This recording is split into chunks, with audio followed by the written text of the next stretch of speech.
बंदी छोड़ सतगुरु रामपाल जी परमेश्वर जी की जय हो। परमपिता परमात्मा सारी सृष्टि के रचनहार, कुल मालिक, असंख्य ब्रह्मांडों के स्वामी, जगत गुरु, तीनों लोकों में प्रवेश करके सबका धारण पोषण करने वाले, राजाधिराज, आत्माधार, नाथों के नाथ, देवों के देव, महादेव, सर्वेश्वर, महेश्वर, मृत्युंजय, अजरो अमर, आदि अनादि, सनातनी प्रभु, जगत पिता जगदीश्वर, श्री श्री 1008 की उपाधि के वास्तविक अधिकारी, अकाल मूर्त, शब्द स्वरूपी राम, वासुदेव, सर्वगतम ब्रह्म, परम पूज्य, प्रथम पूज्य, परम संत, परम पुरुष, परम धनी, परम दयालु, सत्य कबीर, हक्का कबीर, अल्लाहु कबीर, अल्लाहु अकबर, बाखबर, अल्लाह ताला, जगत के तारणहार, जगत के मुक्तिदाता, जगत के जगन्नाथ, हारे के सहारे, हिंदुओं के राम, मुसलमानों के अल्लाह, सिखों के वाहिगुरु, ईसाइयों के मसीह, दया के सागर दयानिधि, करुणा के सागर करुणानिधि, स्वयंभू परिभू, संकट मोचन, कष्ट हरण, मंगल करण, दुख भंजन, अविगत कबीर, निर्विकार निर्विषम परमात्मा, अलय अलेख सतगुरु, आदि अनादि सतगुरु, असली मर्यादा पुरुषोत्तम, असली राम, असली कृष्ण, असली घनश्याम, असली मुरारी, राजाओं के राजा, महाराजाओं के महाराजा, शहंशाहों के शहंशाह, सम्राटों के सम्राट, भगवानों के भगवान, अल्लाहों के अल्लाह, प्रभुओं के प्रभु, मसीहाओं के मसीह, सच्चे वाहिगुरु, बाबाओं के बाबा, पीरों के पीर, सेठों के सेठ, जगत सेठ, सावड़सा सेठ, सर्वगुण संपन्न, अनंत कोटि कलाओं के स्वामी, अनंत कोटि ब्रह्मांडों के नायक, योगियों में महायोगी, ध्यानियों में महाध्यानी, सिद्धों में परम सिद्ध, ज्ञानियों में तत्वज्ञानी, ब्रह्म ज्ञानी, महाज्ञानी, परम ज्ञानी, सर्वश्रेष्ठ ज्ञानी, विज्ञानी, युवा कबीर, समर्थ कबीर, असमवात, अमित ओजा, सच्चे रहनुमा, करीम अल्लाह, सुभान अल्लाह, दुनिया के अंतिम पैगंबर, 8 सितंबर 1951 से गांव धनाना, जिला सोनीपत, हरियाणा, भारतवर्ष की पावन भूमि पे प्रकट रियल कल की भगवान श्री नारायण साकार हरि, श्री बाबा साहेब, नूर अनंत परमात्मा, सच्चे दरवेश, सच्चे बाखबर, संत श्रोमणी सतगुरु रामपाल जी परमेश्वर जी के चरण कमल में साध संगति से जुड़े हुए देश विदेश से आप और हम सभी सत्सेवक भाई बहनों का अनंत कोटि दंडवत प्रणाम। भाई और बहनों, कुछ ही दिन पहले हरियाणा के झज्जर के गिरावड़ में संत रामपाल जी के परिवार के द्वारा उनके मान सम्मान में एक कार्यक्रम का आयोजन किया जाता है। उस कार्यक्रम में बादली के विधायक कुलदीप जी को भी निमंत्रण पत्र दिया जाता है।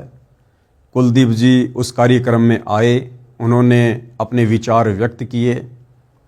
उसके कुछ ही समय बाद उत्तर प्रदेश के कानपुर शहर का रहने वाला एक व्यक्ति रामचंद्र यादव विधायक कुलदीप जी को अभद्र तरीके से गालियां देता है, उन्हें जान से मारने की धमकी भी देता है।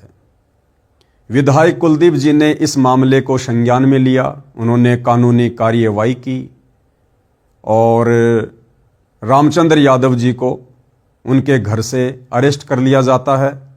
उसके बाद उन्हें जेल भेज दिया जाता है।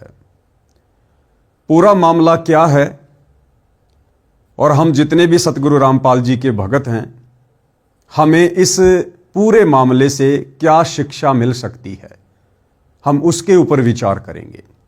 पहले आपको छोटी सी मीडिया की न्यूज़ दिखाता हूं, क्या कुछ हुआ है, देखिएगा।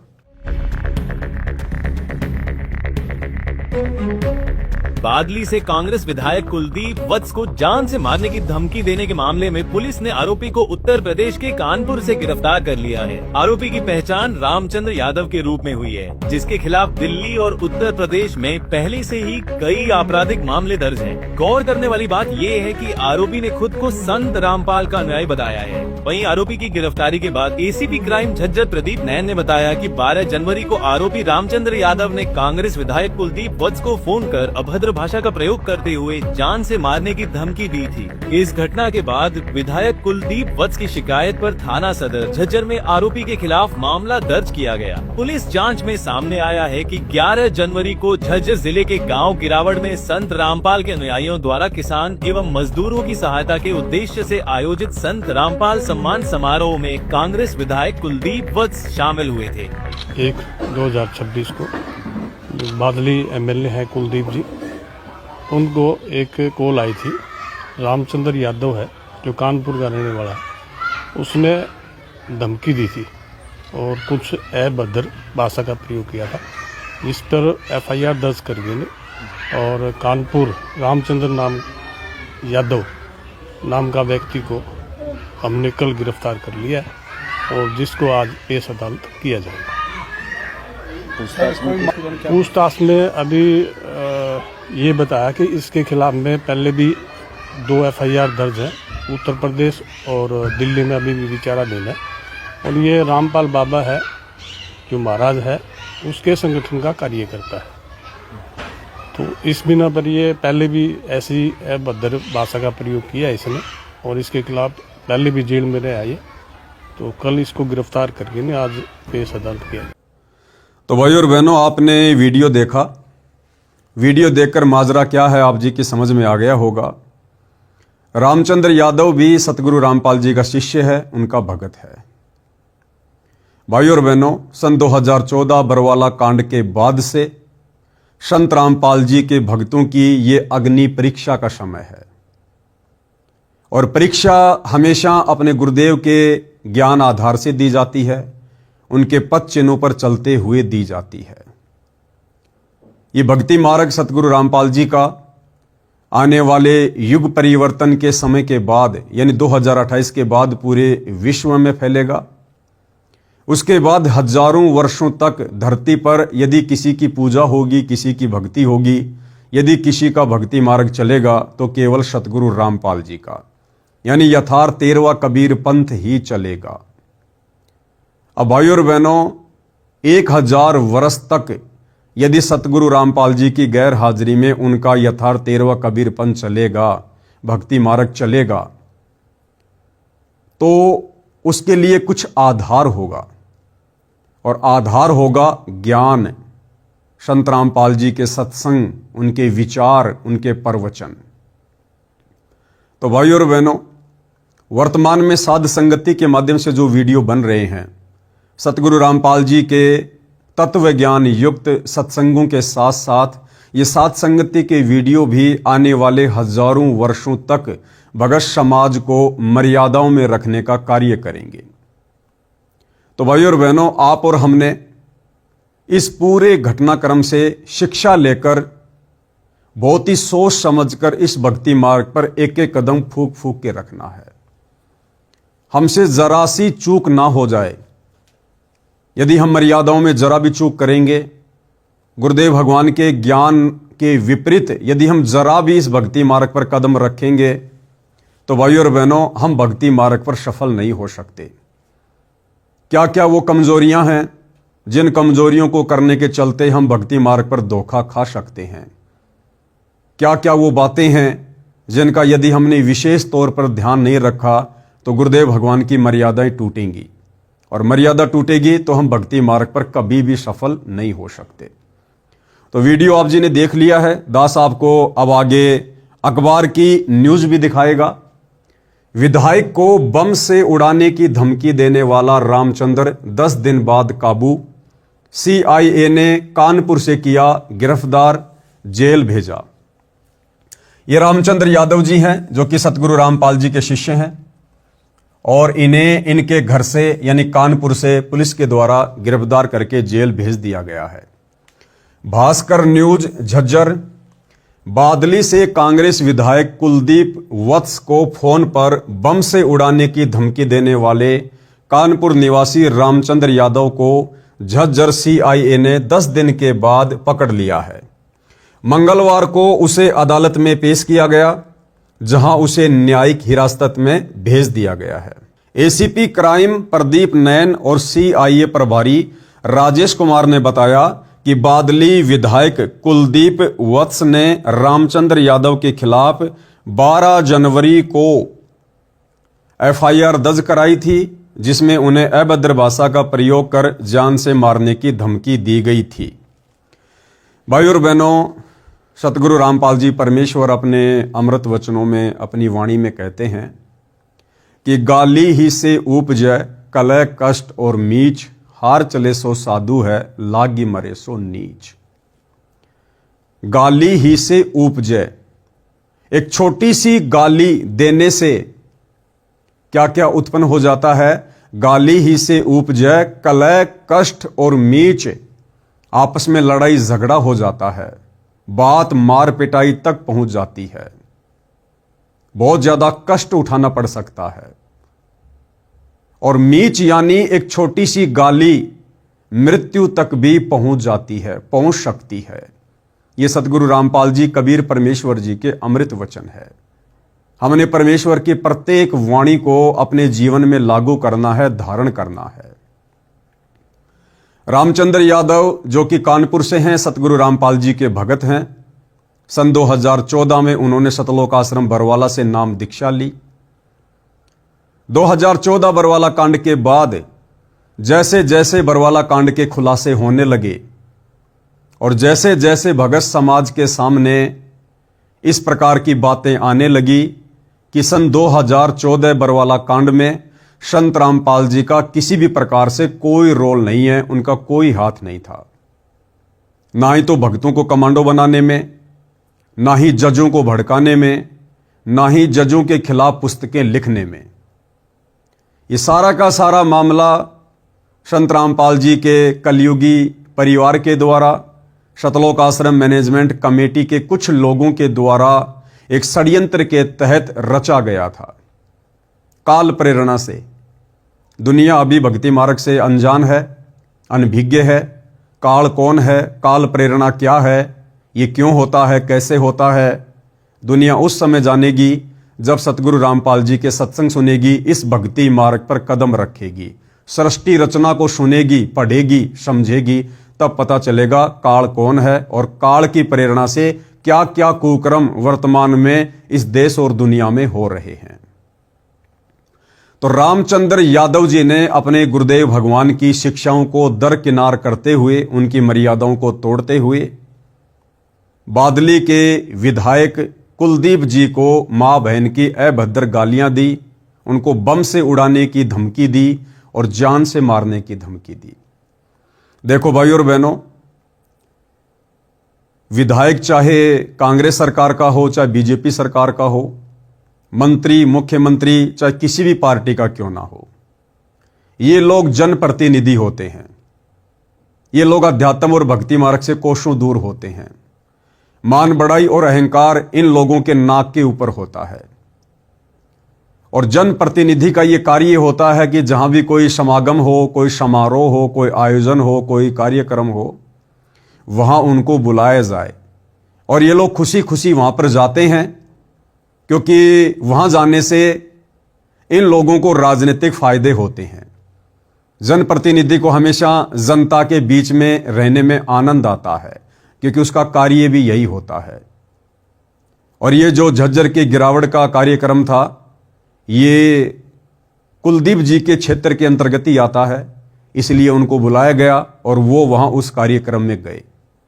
और जो भी बातें, जैसा भी उनको ज्ञान था अध्यात्म के विषय में, संत रामपाल जी के विषय में, उन्होंने वो बातें वहां पर रख दी। उन बातों को लेकर रामचंद्र यादव जी ने उनको फोन किया और लगभग 11 मिनट तक, जैसा कि बताया गया है, मां बहन की अभद्र गालियां दी और बम से उड़ाने की धमकी दी। देखो भाई और बहनों, कुलदीप जी का इसमें किसी भी प्रकार से कोई दोष नहीं है। मैं पवन दास भी वीडियो बनाता हूं, जो कार्यक्रम सतगुरु रामपाल जी का परिवार वर्तमान में उनकी गैर मौजूदगी में काल प्रेरणा से करवा रहा है। भगत समाज का अरबों खरबों का दान धर्म बर्बाद करवा रहा है, भगत समाज की मर्यादा तोड़वा रहा है। संत रामपाल जी के ज्ञान के विरुद्ध होकर जो भी कुकृत्य सतलोक आश्रम मैनेजमेंट कमेटी कर रही है, मैं पवन दास और मेरे तमाम साथ संगति से जुड़े सत्सेवक भाई बहन भी वीडियो बनाते हैं। लेकिन हमारा तरीका अलग है। हमारा तरीका ज्ञान आधार का है, गाली गलौच का नहीं है, राग द्वेष ईर्ष्या और मान बढ़ाई का नहीं है। रामचंद्र जी ने अपने गुरुदेव की मर्यादा तोड़ी, क्योंकि गुरुदेव के भक्ति विधान में किसी को गाली देना नहीं लिखा है। गुरुदेव अपनी वाणी में कहते हैं कि गाली ही से उपजय कलह कष्ट और मीच, भाई हार चले सो साधु है और लागी मरे सो नीच। भगत किसी को गाली दे ये तो बहुत दूर की बात है। यदि भगत को कोई गाली देता है बेवजह तो भगत ने उसके प्रति उत्तर में उसको कुछ नहीं कहना है, कोई गाली नहीं देनी है, कुछ भी अपशब्द नहीं कहना है। भगत ने अपनी हारी लिख देनी है कि हरिजन तो हारा भला और जीतन दे संसार, हारा तो हरि सो मिले और जीता यम की लार। गुरुदेव भगवान हमें आगे शिक्षा देते हैं कि जो तोकू काटा बोवे वाको बोतू फूल, तोहे फूल के फूल हैं वाको हैं त्रिशूल। एक भगत के क्या लक्षण हैं, एक भगत का कैसा स्वभाव होता है, एक भगत का कैसा आचार विचार व्यवहार होता है, ये संत रामपाल जी का शिष्य होने के बावजूद रामचंद्र जी ने नहीं दर्शाया। जबकि विधायक कुलदीप जी ने रामचंद्र जी को, जैसा कि सूत्र बताते हैं, विधायक जी ने रामचंद्र जी को प्रति उत्तर में ऐसी मां बहन की कोई भी गाली नहीं दी। तो भाइयों और बहनों, संत रामपाल जी का भगत होने के बावजूद रामचंद्र यादव जी ने मर्यादा तोड़ी, परमेश्वर की वाणियों को लांघा, उल्लंघना की, अपनी मर्यादा तोड़ी। और उधर एक व्यक्ति जो संत रामपाल जी का भगत भी नहीं है, जनप्रतिनिधि है, उन्होंने फिर भी एक सभ्य व्यक्ति की भूमिका निभाते हुए और उन्होंने रामचंद्र जी को समझाने का प्रयास किया। लेकिन जिस प्रकार से उनको धमकी दी गई बम से उड़ाने की, जान से मारने की, भाई और बहनों, डर सबको लगता है। इससे पहले भी रामचंद्र जी हरियाणा में काफी लोगों को, काफी नेताओं को इस प्रकार की अभद्र गालियां दे चुका है। तो बम से उड़ाने की धमकी के बाद बादली के विधायक कुलदीप जी ने कानूनी कार्रवाई करवाई, जिसके तहत रामचंद्र जी को पुलिस पकड़कर लेकर आई और उनको जेल भेज दिया गया। तो कहने का मतलब भाई और बहनों, इस परीक्षा के समय में, अग्नि परीक्षा के समय में, इस रामचंद्र यादव के प्रकरण से आप और हमने शिक्षा लेनी है। ये परमात्मा, ये कबीर देव सतगुरु रामपाल जी भगवान, ये किसी का सगा नहीं है। काल और कबीर परमेश्वर जी का तपतशिला पर जो एग्रीमेंट हुआ था वो शायद हम भाई बहन भूल जाते हैं। काल ने कबीर परमेश्वर जी से कहा था कि हे परमेश्वर, आप नीचे जाओगे, आत्माओं को मेरे विषय में बताओगे, अपना तत्व ज्ञान समझाओगे और आत्माओं को सतलोक लेकर जाओगे। लेकिन परमेश्वर, मेरी एक प्रार्थना है, आप जबरदस्ती किसी के साथ ना करना। आप नीचे जाकर सत्संग सुनाना, अपना ज्ञान बताना, अपनी मर्यादा बताना कि एक भगत किन किन मर्यादाओं में रहकर कैसे अपने गुरुदेव के वचन में रहकर पूर्ण मोक्ष प्राप्त कर सकता है। और एक भगत ने यदि मर्यादा तोड़ी, गुरु के वचन को तोड़ा, तो वो यही काल के लोक में धक्के खाएगा। तो परमेश्वर ने काल के इस वचन को, इस प्रार्थना को स्वीकार किया और परमेश्वर ने कहा कि ऐसा ही होगा। जो मेरे ज्ञान में रहेगा, जो मेरे वचन में रहेगा, जो मेरी मर्यादाओं को मानेगा, मैं केवल उसी को सतलोक लेकर जाऊंगा। तो यहां पर रामचंद्र जी ने एमएलए कुलदीप जी को मां बहन की गालियां निकालकर परमेश्वर जी का अमर विधान तोड़ा है। और भाइयों और बहनों, जैसे ही रामचंद्र जी ने परमेश्वर के विधान को तोड़ा, तुरंत उनके ऊपर काल ने एक्शन लिया और उनको जेल में डलवा दिया। हालांकि यह बात अलग है कि रामचंद्र जी जेल में 10 दिन रहेंगे, 15 दिन रहेंगे, 1 महीने रहेंगे या 6 महीने रहेंगे, ये उस मुकदमे के ऊपर है और रामचंद्र जी के व्यवहार के ऊपर है। वो विधायक से माफी मांगते हैं या नहीं मांगते हैं, इस मामले को सुलझाने में रामचंद्र जी की और विधायक की आपस में क्या सहमति होगी, ये बाद की बातें हैं, ये कानूनी मैटर है। आप और हम भाई बहनों ने जो शिक्षा लेनी है वो ये है कि आप और हमने शौपन में भी सतगुरु रामपाल जी परमेश्वर जी की मर्यादाओं को नहीं तोड़ना है। ये हमारी अग्नि परीक्षा का समय है। यदि हमने परमेश्वर की मर्यादाओं को तोड़ा, गुरु वचन को तोड़ा, तो इस समय भाई और बहनों ये काल अपने 1000 हाथ और 1000 मुख खोल कर खड़ा हुआ है। काल कसाई तक तक मारे, पग पग पे यो बाणा। आप और हमने ज्ञान आधार के साथ साथ बुद्धि विवेक से भी काम लेना है। भक्ति मार्ग में संत रामपाल जी के सुयोग्य भगत होने के साथ साथ हम एक अच्छे सामाजिक व्यक्ति भी हैं। हमने समाज में एक अच्छे नागरिक की तरह रहना है, व्यवहार करना है, क्योंकि समाज हमें हर प्रकार से देख रहा है, जांच रहा है। यदि सतगुरु रामपाल जी के नाम की छाप लगवाने के बाद, उनसे उपदेश लेने के बाद यदि हमने अपने गुरुदेव भगवान की किसी भी प्रकार से बदनामी करवाई, क्योंकि आप और हमें कोई नहीं जानता संत रामपाल जी का वो भगत जो मर्यादा में रहकर भक्ति करता है, उसकी पहचान उसके आसपास के क्षेत्र में, उसके समाज में, उसके गांव में, उसकी रिश्तेदारियों में ऑटोमेटिक हो जाती है। उसके बाद अगर संत रामपाल जी का भगत कोई भी गलती करता है, कोई भी सामाजिक या आध्यात्मिक मर्यादा तोड़ता है, तो उसके बाद बदनामी उस भगत की नहीं होती है, बदनामी सीधे सीधे संत रामपाल जी की होती है। और अपने गुरु की बदनामी का कारण बनकर, गुरु निंदा का कारण बनकर वो भगत फिर परमात्मा का दोषी बनता है, मोक्ष से भी वंचित रह जाता है। तो सबसे पहली शिक्षा आप और हमने वर्तमान में अग्नि परीक्षा के समय में अपने गुरुदेव भगवान की प्रत्येक मर्यादाओं को जान पर खेल कर निभाना है। बहुत सारी परीक्षा गुरुदेव भगवान जबरदस्ती लेगा। जानबूझ के सतगुरु रामपाल जी भगवान हम भक्तों के सामने इस अग्नि परीक्षा के समय ऐसी ऐसी परिस्थितियां पैदा करेंगे जो हमें सोचने पर मजबूर कर देंगी, हमें धर्म संकट में डाल देंगी। जिस प्रकार सेऊ, सम्मन और नेकी की परीक्षा लेने के लिए परमात्मा जी ने ऐसी परिस्थितियां प्रकट कर दी, उस दिन नेकी को और सम्मन को किसी ने 2 किलो आटा भी उधार नहीं दिया। क्या ऐसा संभव है? इतने बड़े नगर में, इतने बड़े गांव में कोई व्यक्ति 2 किलो आटा उधार भी ना दे?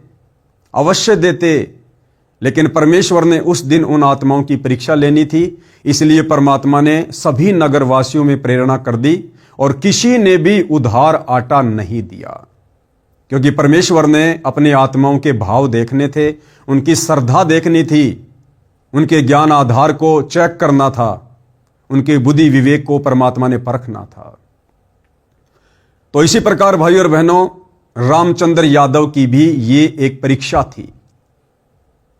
अब रामचंद्र यादव ने गाली देना लोगों को शुरू क्यों किया, यह भी एक बहुत बड़ा सवाल है कि संत रामपाल जी का भगत तो कभी किसी को गालियां नहीं देता है। संत रामपाल जी का भक्ति विधान तो कहता है कि जो तोकू काटा बोवे वाको बोतू फूल, तो ये फूल के फूल हैं वाको हैं त्रिशूल।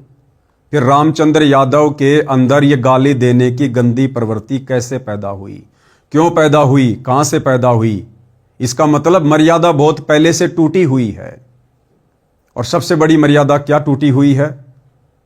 सन 2014 बरवाला कांड के बाद सन 2015 में मैं पवन दास प्रथम बार रामचंद्र यादव के संपर्क में आया।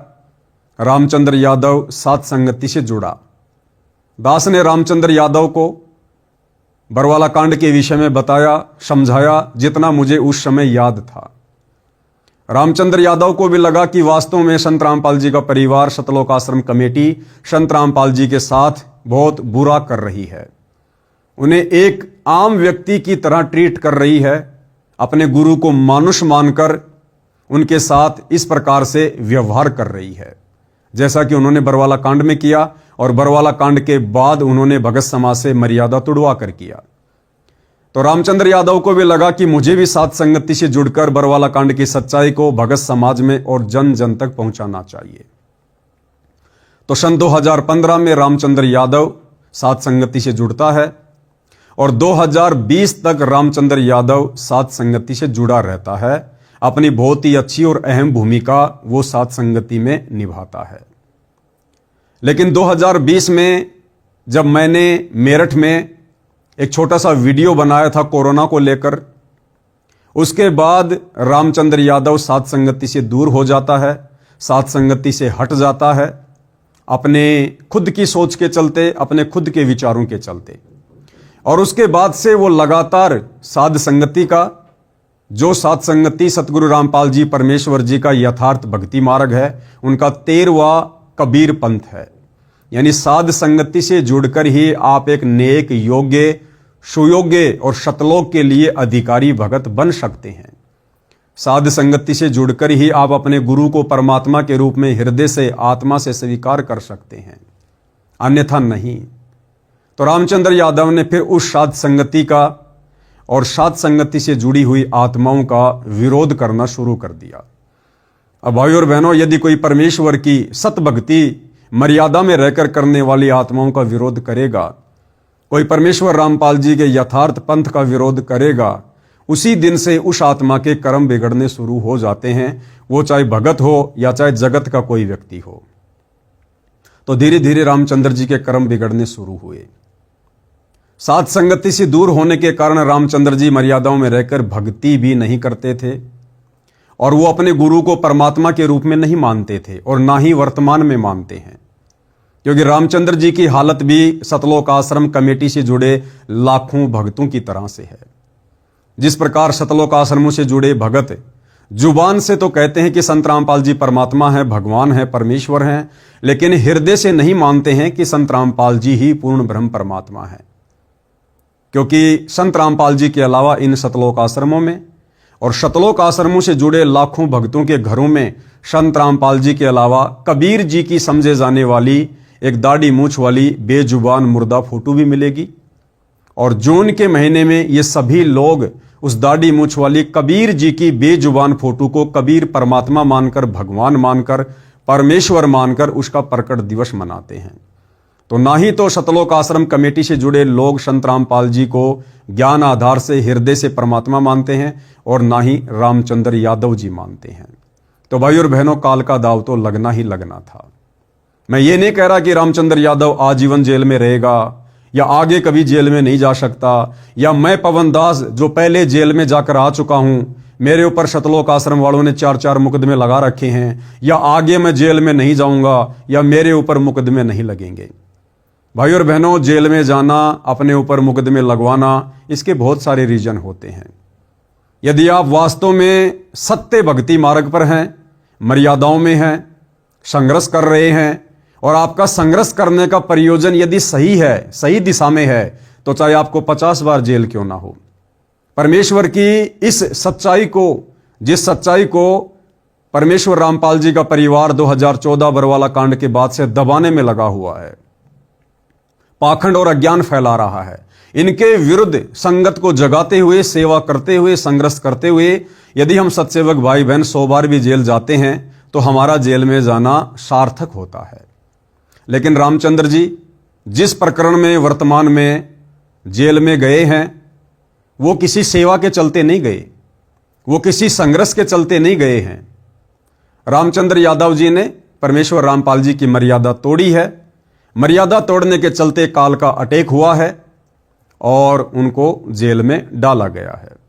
तो भाई और बहनों, सबसे पहली शिक्षा आप और हम भगत भाई बहनों ने 100पन में भी जो नियम और मर्यादा गुरुदेव भगवान ने हमें प्रथम नाम दीक्षा के समय दी है, शतनाम के समय दी है, या सत्संगों में हमें जिन जिन बातों के ऊपर दृढ़ता के साथ अमल करने के लिए प्रतिबद्ध किया है, हमें आदेश दिया है, निर्देश दिया है, आप और हमने दृढ़ता से उन तमाम सतगुरु के वचनों का, आदेशों का पालन करना है, क्योंकि हम वर्तमान में अग्नि परीक्षा के दौर से गुजर रहे हैं।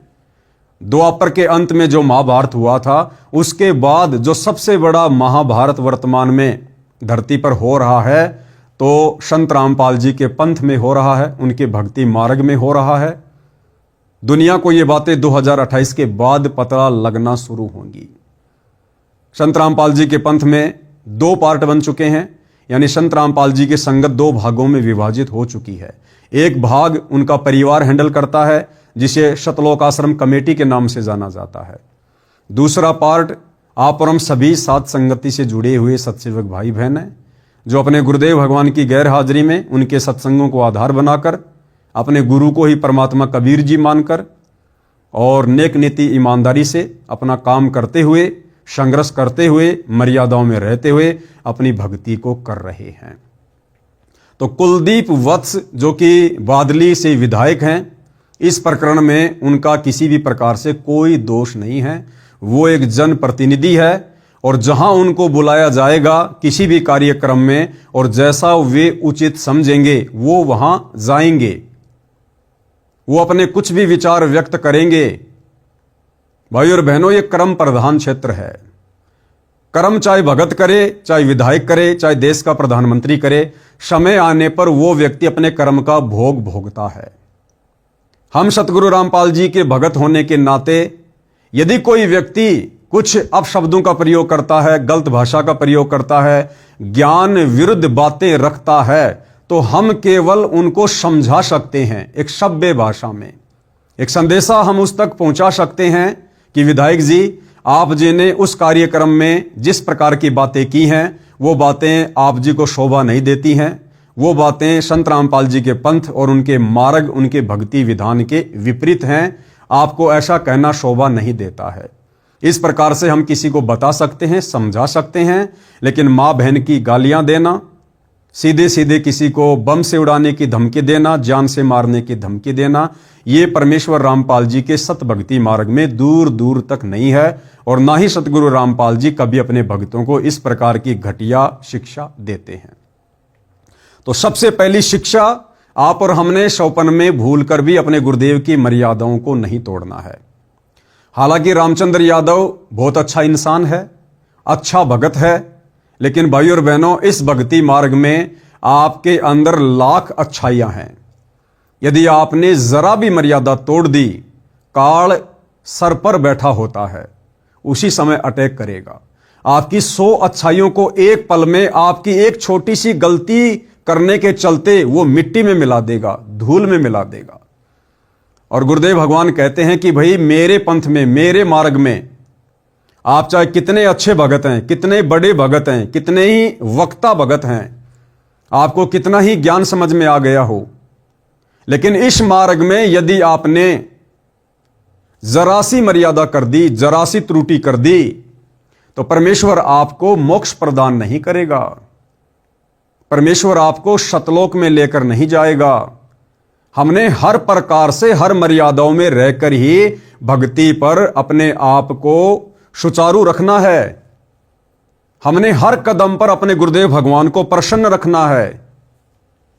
गुरुदेव कहते हैं कि जिन बातों से गुरु दुख पावे उन बातों को दूर भगावे। तो किसी को गाली देने से, किसी के साथ अभद्र बातें करने से, मार पिटाई की बातें करने से सतगुरु रामपाल जी भगवान कभी भी प्रसन्न नहीं होंगे। तो भाई और बहनों, आप और हमने विशेष तौर पर इन बातों का ध्यान रखना है। तो क्या कुछ कहा जा रहा है? बादली से कांग्रेस विधायक कुलदीप को फोन पर बम से उड़ाने की धमकी देने वाले कानपुर निवासी रामचंद्र यादव को झज्जर सीआईए ने 10 दिन के बाद पकड़ लिया है। मंगलवार को उसे अदालत में पेश किया गया, जहां उसे न्यायिक हिरासत में भेज दिया गया है। एसीपी क्राइम प्रदीप नैन और सीआईए प्रभारी राजेश कुमार ने बताया है कि बादली विधायक कुलदीप वत्स ने रामचंद्र यादव के खिलाफ 12 जनवरी को एफआईआर दर्ज कराई थी, जिसमें उन्हें अभद्र भाषा का प्रयोग कर जान से मारने की धमकी दी गई थी। मामला दर्ज होने के बाद पुलिस ने रामचंद्र यादव को ट्रेस आउट किया और आखिरकार 10 दिन बाद वह पकड़ लिया गया है। एसीपी क्राइम प्रदीप नैन ने बताया कि रामचंद्र के खिलाफ यूपी पुलिस में पहले से ही कुछ मामले दर्ज हैं। अब यूपी पुलिस में क्या मामले दर्ज हैं, कैसे मामले दर्ज हैं, किन बातों को लेकर मामले दर्ज हैं, मुझदास को इसकी विशेष जानकारी नहीं है।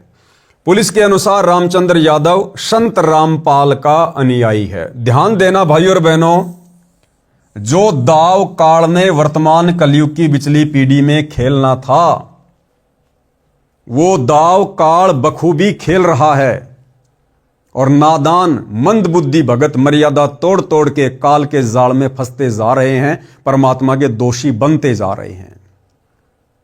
और जिन विशेष बातों को लेकर सतगुरु रामपाल जी ने सन 1994 से आप और हमें समझाया है, आप और हम उन बातों पर ध्यान नहीं दे रहे हैं। भाई और बहनों, गुरुदेव भगवान हमें बार बार बताते हैं कि पुण्यात्माओं, ये कलयुग की बिचली पीढ़ी है, मोक्ष का प्राइम टाइम है और इस समय काल और दयाल ये दो शक्तियां हैं। काल कौन है? ये ब्रह्मा विष्णु महेश का पिता है, दुर्गा का पति है, 21 ब्रह्मांड का नकली भगवान है, जिसने आप और हम सभी आत्माओं को यहां पर फंसा के रखा हुआ है। और दयाल कौन है? ये कबीर परमात्मा है, जो वर्तमान में सतगुरु रामपाल जी के नाम से धरती पर प्रकट हैं। काल क्या करेगा? काल पूरी कोशिश करेगा कि हम मर्यादाओं में रहकर भक्ति ना करें, हम किसी भी पॉइंट पर सतगुरु को नाराज कर दें, हम सतगुरु के दिल से नीचे गिर जाएं, नीचे उतर जाएं। क्योंकि परमेश्वर जी की वाणी है, जो काल को भली भांति पता है कि सतगुरु के दिल से उतरे वो शब्द बिहू ना होए, उसको काल घसीट ही राख सके ना कोई। यदि सतगुरु ने किसी बात से नाराज होकर अपने शिष्य को अनदेखा कर दिया, उसके बाद काल उस आत्मा को पकड़ लेता है, फिर उसे युगों युगों तक नहीं छोड़ता है। कभी लक 84 में जाएगा या तरह तरह के कष्ट भोगेगा। तो भाई और बहनों, जितना प्रयास वर्तमान समय में, इस भक्ति युग के समय में आत्माओं को यहीं पर फंसाए रखने के लिए, अपने जाल में बांधे रखने के लिए ये काल कर रहा है, उतना ही प्रयास सतगुरु रामपाल जी, ये दयाल, ये कबीर भगवान हम आत्माओं को अपना सत ज्ञान दे दे के, सत्संग कर करके, तत्व ज्ञान दे दे के, सृष्टि रचना सुना सुना के आप और हमें काल के जाल से बचाने के लाखों तरीके बता रहा है, समाधान बता रहा है।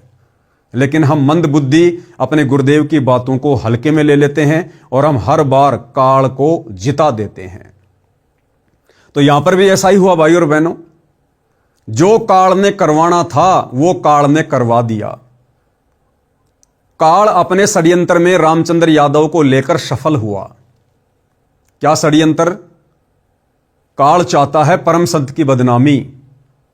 काल चाहता है कि मैं इस परम संत को इतना बदनाम कर दूं, इतना बदनाम करवा दूं कि कोई व्यक्ति उसके सत्संग सुनना पसंद ना करे, उसके विचार सुनना पसंद ना करे, उसके नाम से भी लोगों को नफरत हो जाए, उसके भक्तों से भी लोगों को नफरत हो जाए।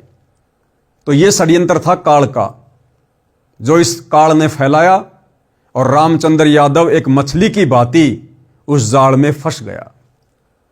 क्या लिखा जा रहा भाइयों और बहनों, ध्यान देना। पुलिस के अनुसार रामचंद्र यादव संत रामपाल का अनुयायी है। वह क्षेत्र में प्रभाव रखने वाले लोगों को धमकाता है। रामचंद्र यादव कौन है? संत रामपाल का अनुयायी। भाइयों और बहनों, रामचंद्र यादव को कोई नहीं जानता। रामचंद्र यादव का इस प्रकरण में कुछ नहीं बिगड़ेगा। बादली के विधायक उस कुलदीप का इस मैटर में कुछ नहीं बिगड़ेगा। कुलदीप विधायक को तो उल्टा फायदा हो गया। उसने रामचंद्र यादव के खिलाफ एफआईआर करवाई और हरियाणा सरकार से सिक्योरिटी मांगी, तो कुलदीप विधायक को तो सिक्योरिटी मिल गई। कुलदीप विधायक के लिए तो उल्टा अच्छा हो गया। तो ना ही तो कुलदीप विधायक का कुछ बिगड़ा इस मामले में, इस मैटर में। उसकी तो उस क्षेत्र में वाहवाही हो गई कि रामचंद्र यादव ने दर्जनों लोगों को गालियां दी। ऐसे बड़े बड़े लोग जो कुलदीप विधायक से भी राजनीति में ऊंचे ऊंचे उन पदों पे हैं, लेकिन किसी ने भी हिम्मत नहीं की। लेकिन कुलदीप जी ने हिम्मत दिखाई, उनके साहस की दाद देनी पड़ेगी। एक प्रकार से कुलदीप जी का चेहरा उस क्षेत्र में चमक गया कि विधायक कुलदीप किसी भी प्रकार से गलत चीजों को बर्दाश्त नहीं करता है। तो कुलदीप जी का कुछ नहीं बिगड़ा, रामचंद्र यादव का भी कुछ नहीं बिगड़ा, क्योंकि जिनकी मर्यादा पहले से खंडित होती है उनका पहले से बिगड़ा हुआ होता है। तो ना ही तो इस पूरे प्रकरण में बादली के विधायक कुलदीप वत्स का कुछ बिगड़ा, ना ही कानपुर के रामचंद्र यादव का कुछ बिगड़ा, और ना ही भाइयों और बहनों सतलोक आश्रम कमेटी वालों का कुछ बिगड़ा। जिस सतलोक आश्रम कमेटी ने रामचंद्र यादव को कानपुर से पकड़वाने में कुलदीप वत्स के साथ मिलकर अहम भूमिका निभाई है, इन तीनों का यहां कुछ नहीं बिगड़ा।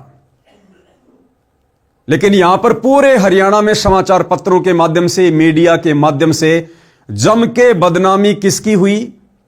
जम के बदनामी किसकी हो रही है? रामचंद्र यादव कौन है? संत रामपाल का अनुयायी। हर मीडिया वाले, हर टीवी चैनल वाले, हर न्यूज़पेपर वाले क्या लिख रहे हैं कि रामचंद्र यादव कुलदीप को धमकी देने वाला गैंगस्टर बदमाश संत रामपाल का अनुयायी है। तो भाइयों और बहनों, इस पूरे प्रकरण में बदनामी किसकी हुई? संत रामपाल जी की। लोग तरह तरह की बातें कर रहे हैं। जैसे लोगों ने ये न्यूज पढ़ी, तरह तरह की बातें लोगों के दिमाग में आई, आपस में चर्चा भी शुरू होती है कि देखो भाई, जैसा बाबा रामपाल वैसे ही उसके भगत। अरे ये समाज तैयार कर रहा है बाबा रामपाल, गैंगस्टर तैयार कर रहा है, गैंगस्टर बदमाश तैयार कर रहा है बाबा रामपाल। जैसा खुद बाबा रामपाल, वैसा ही बाबा रामपाल अपने भगत तैयार कर रहा है।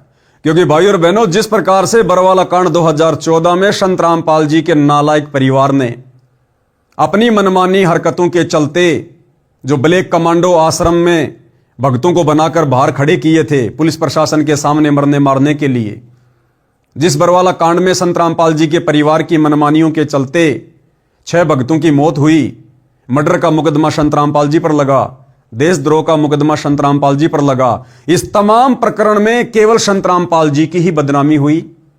संत रामपाल जी के परिवार को कोई नहीं जानता, गली का कुत्ता भी नहीं जानता उनका भाई कौन है, उनके बेटा बेटी कौन है। बदनामी बरवाला कांड के प्रकरण में संत रामपाल जी की, क्योंकि आश्रम किसका? संत रामपाल जी का। भगत किसके? संत रामपाल जी के। बरवाला कांड कहां हुआ? संत रामपाल जी के बरवाला स्थित सतलोक आश्रम में। तो जम के बदनामी किसकी? संत रामपाल जी की। हरियाणा के लोगों के मन में क्या धारणा बैठ गई कि जो भी कुछ किया बाबा रामपाल ने किया। बाबा रामपाल को लोग गुंडा कहने लगे, भुंडा कहने लगे, तरह तरह की बातें करने लगे, निंदा चुगली करने लगे। लेकिन लोगों को अंदर खाते की बात का नहीं पता कि इस पूरे बरवाला कांड के प्रकरण में संत रामपाल जी की सुई के नोक जितनी भूमिका भी नहीं है। ना उनका ऐसा कोई स्टेटमेंट है, ना ऐसा उन्होंने कोई भड़काऊ भाषण दिया, ना अपना कोई वक्तव्य दिया। यहां तक कि बरवाला कांड के बाद संत रामपाल जी ने मीडिया को साफ साफ शब्दों में कहा, जब मीडिया वालों ने संत रामपाल जी से सवाल किया कि आश्रम के बाहर आपके इतने गुंडे खड़े हुए थे, आप अपने आप को संत कहते हैं, तो संत रामपाल जी ने साफ साफ शब्दों में कहा कि वो मेरे नहीं थे, कि भैया जिन भक्तों को काले काले कपड़े पहनाकर, हाथों में डंडे पत्थर बंदूकें देखकर जो बाहर कमांडो बनाकर खड़ा किया हुआ था, वो मेरे नहीं थे, राष्ट्रीय समाज सेवा समिति के थे। ये राष्ट्रीय समाज सेवा समिति क्या है? संत रामपाल जी के भाई ने, संत रामपाल जी के परिवार ने काल प्रेरणा से, क्योंकि जो व्यक्ति मर्यादा तोड़ देता है, गुरु के वचन को तोड़ देता है, गुरु को मानुष मानता है, फिर काल उसकी गर्दन मरोड़ता है, उसके सिर पर बैठता है, अपने हिसाब से उसको चलाता है। तो संत रामपाल जी का परिवार, उनका भाई, सतलोक आश्रम कमेटी कभी भी संत रामपाल जी को परमात्मा की दृष्टि से नहीं देखा करते थे। उन लोगों ने बरवाला कांड से पहले ही मनमानियां करनी शुरू कर दी थी, अपनी भक्ति विरुद्ध हरकतें तेज करना शुरू कर दी थी। तो सतगुरु वचन टूटने से, सतगुरु मर्यादा टूटने से काल का दाव लगा और काल प्रेरणा से संत रामपाल जी के परिवार ने बरवाला कांड जैसी घटना को जन्म दिया। और संत रामपाल जी ने इसी विषय पर कहा कि यह राष्ट्रीय समाज सेवा समिति मेरी नहीं है। यानी 2010 में संत रामपाल जी के परिवार ने, उनके भाई ने 20-25 लोगों का एक समूह बनाया, जिसको राष्ट्रीय समाज सेवा समिति का नाम दिया गया, कि हमने आगे चलकर संत रामपाल जी के ऊपर जो मुकदमे लगे हुए हैं, हमने उन मुकदमों में क्या करना है, किस प्रकार से करना है, हमने संत रामपाल जी को तारीख पर कोर्ट में जाने देना है या नहीं जाने देना है, हमने किस प्रकार से भक्तों को हैंडल करना है। तो ये टोटल जो भक्ति विरुद्ध कार्य थे, ये मनमानियां थी, ये काल प्रेरणा से संत रामपाल जी का परिवार करता आ रहा था। और संत रामपाल जी ने तो बरवाला कांड के बाद, अभी आप जो वीडियो देखने जा रहे हैं, मीडिया को साफ साफ कहा है कि ये जो भी कुछ किया, ये राष्ट्रीय समाज सेवा समिति ने किया, राष्ट्रीय समाज सेवा समिति को हो चाहे सतलोक आश्रम मैनेजमेंट कमेटी को हो, बात एक ही है। तो संत रामपाल जी ने तो बिल्कुल साफ साफ कह दिया था कि मैंने कोई कमांडो नहीं बनाया, मैंने कोई समिति नहीं बनाई। जो भी किया, जो भी लोग वहां पर कमांडो बने हुए थे, राष्ट्रीय समाज सेवा समिति के थे। मीडिया वालों ने कहा कि बाबा समिति भी तो आप ही की है। संत रामपाल जी ने बिल्कुल खारिज कर दिया कि नहीं, समिति मेरी नहीं है। एक बार छोटा सा उनका इंटरव्यू देख लीजिए। आपके ऊपर इतने इल्जाम है सर, आपके ऊपर इतने इल्जाम झूठे कैसे हैं आपके ऊपर? आपके गुंडे इतने खड़े थे वहाँ पे, हजारों आदमी हरियाणा पुलिस से। मेरे नीचे राष्ट्रीय समाज सेवा समिति नहीं तो आपकी समिति है। अरे आपकी समिति है बाबा। आप अपने आप को संत कहते हैं, आप संत कहने लायक भी है। आप आपसे भी जवाब दीजिए। आपके वहाँ इतनी फोर्स, इतने गुंडे, इतने आर्मी खड़ी है हरियाणा पुलिस के ऊपर। तो भाई और बहनों, जिस प्रकार से संत रामपाल जी ने अपने वीडियो में कहा कि समिति मेरी नहीं है, ना मैंने कोई कमांडो बनाए। अब यदि समिति संत रामपाल जी की नहीं है तो समिति में जितने भी लोग थे वो भला संत रामपाल जी के कैसे हुए? अर्थात संत रामपाल जी के परिवार ने, मुख्य भक्तों ने बरवाला कांड में अपनी अहम भूमिका अदा की इस घटना को जन्म देने में। और इस पूरे प्रकरण में जम के बदनामी किसकी हुई? संत रामपाल जी की। निर्दोष होते हुए सारे मुकदमे अपने ऊपर लेकर पिछले 11 वर्षों से जेल कौन काट रहे हैं? संत रामपाल जी। ठीक वही कार्य बादली के विधायक कुलदीप जी को गालियां देकर या अन्य लोगों को गालियां देकर रामचंद्र यादव ने किया। यानी काल के कार्य को ही ये लोग आगे बढ़ा रहे हैं। यहां रामचंद्र जी को कोई नहीं जानता। कुछ दिन जेल में रह के आएगा, वापस अपने घर चला जाएगा। दुनिया भूल जाएगी कौन रामचंद्र, क्या मैटर। कुलदीप विधायक, इस मैटर को भी लोग भूल जाएंगे। सतलोक आश्रम मैनेजमेंट कमेटी ने क्या किया, क्या नहीं किया, लोग भूल जाएंगे। लेकिन जम के बदनामी काल ने किसकी करवाई? संत रामपाल जी की। गालियां किसको दिलवाई? संत रामपाल जी को। तो भाई और बहनों, काल जो चाहता था वो कार्य रामचंद्र जी के माध्यम से उसने किया, वर्तमान में सतलोक आश्रम कमेटी के माध्यम से कर रहा है। तो जिस प्रकार से ये सतलोक आश्रम मैनेजमेंट हरियाणा, संत रामपाल जी का परिवार और रामचंद्र जैसे भगत जो मर्यादा तोड़कर कुछ भी अनाप शनाप बोलते हैं, जो काल को मौका दे रहे हैं, आप और हम साथ संगति से जुड़े सत्सेवक भाई बहनों ने इस अग्नि परीक्षा के समय में एक एक कदम फूंक फूंक के रखना है। हमारे किसी भी वक्तव्य से, हमारे किसी भी शब्द से, हमारी किसी भी कार्य प्रणाली से यदि हमारे पूज्य गुरुदेव सतगुरु रामपाल जी, परमेश्वर जी के नाम के ऊपर बदनामी का छींटा लगता है तो आप और हम परमेश्वर के महादोषी बनते हैं। फिर हम उम्मीद ना करें कि इस कलयुग की पिछली पीढ़ी में हमारा मोक्ष हो जाएगा। तो ये बात भाई और बहनों, आप और हमने विशेष तौर पर ध्यान रखनी है। ऐसी गलतियां आप और हमने इन घटनाओं से सबक लेकर, शिक्षा लेकर निकट भविष्य में दोहराने से बचना है। साथ संगति का मतलब यही है कि हर पॉइंट पर हम सजग रहें, सावधान रहें। ये काल कहां कहां और कैसे कैसे, किन किन घटनाओं के माध्यम से भगत की मर्यादा तुड़वाएगा, सतगुरु के दिल से भगत को नीचे गिराएगा, क्या क्या जाल फैलाएगा, क्या क्या सूक्ष्म चाल चलेगा। ये सात संगतियां परमात्मा ने इसीलिए शुरू करवाई है कि हम एक एक पॉइंट पर बहुत गहनता से विचार करें कि दुनिया हमें नहीं जानती, बदनामी हमारे गुरु की होगी। पुलिस के अनुसार रामचंद्र यादव संत रामपाल का अनुयायी है। वह क्षेत्र में प्रभाव रखने वाले लोगों को धमकाता है। आगे क्या लिखा है? बादली विधायक ने भी इस बात को माना था कि संत रामपाल की कमेटी ने उनके बादली हलके में 4 से 5 करोड़ रुपए की राहत क्षेत्र के लोगों को दी थी। तब वे गिरावड़ गांव में 11 जनवरी के हुए संत रामपाल के कार्यक्रम में गए थे। इसी बात से खुन्नस खाकर रामचंद्र ने उन्हें धमकी दी थी। साथ ही प्रदेश के अन्य विधायकों, पूर्व मंत्रियों को, पूर्व विधायक को भी उसने धमकाया था, लेकिन किसी ने भी उसके खिलाफ कोई कदम नहीं उठाया। ये रामचंद्र जी हैं। आगे क्या लिखा है? रामचंद्र पुलिस की गिरफ्त में। रामचंद्र यादव ई रिक्शा चलाकर पाल रहा है परिवार। बादली विधायक को अभद्र भाषा का प्रयोग कर धमकाने वाला रामचंद्र यादव सामान्य परिवार से है, मूल रूप से कानपुर का रहने वाला है। मौजूदा समय में यह कानपुर में ही ई रिक्शा चलाकर अपना परिवार पालता है। इसके 2 बच्चे हैं जो दिल्ली में पढ़ते हैं। भाई और बहनों, शिक्षा लेनी है हमने। शिक्षा, दुनिया का मार्ग और भक्ति मार्ग, इस मार्ग में रात और दिन का अंतर होता है। दुनिया को अपने भविष्य का ज्ञान नहीं है, दुनिया को अध्यात्म का ज्ञान नहीं है, दुनिया को मोक्ष का ज्ञान नहीं है। दुनिया केवल दुनियादारी को ही जानती है, पहचानती है, समझती है कि यदि हमारे पास में पैसा होगा, 4 लोग हमें जानते होंगे, तो समाज में हमारी इज्जत होगी, अच्छे से रहेंगे, खाएंगे, पिएंगे।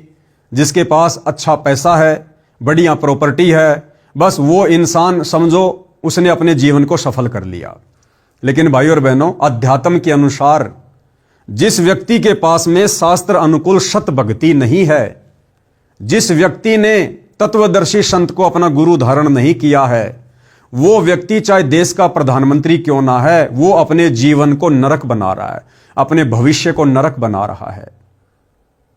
सतगुरु से उपदेश ना लेकर, सत भक्ति शुरू ना करके, आज भले कोई देश का प्रधानमंत्री है, बहुत बड़ा विधायक है, मंत्री है, अगले जन्म में वो लक 84 योनि में जाएगा, गधे, कुत्ते, सुअर के शरीर भोगेगा, तरह तरह के कष्ट, यातनाएं, पीड़ाओं का सामना करेगा, नरक में जाएगा।